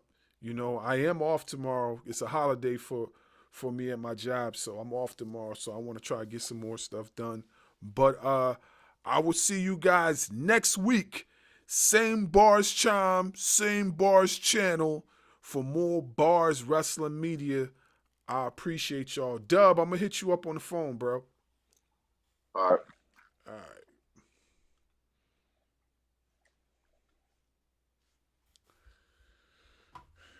And that was the podcast for today. Make sure y'all tune in and stay locked in with me for more Barz Wrestling Media. We'll be back next week. Deuces.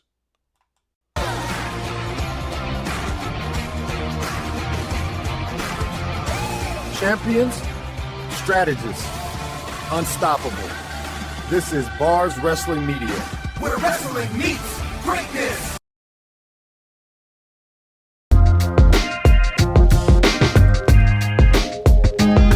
Tune in, same Barz time, same Barz channel for more.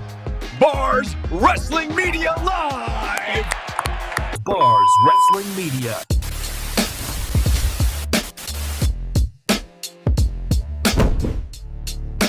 Please like, share, and subscribe to the channel.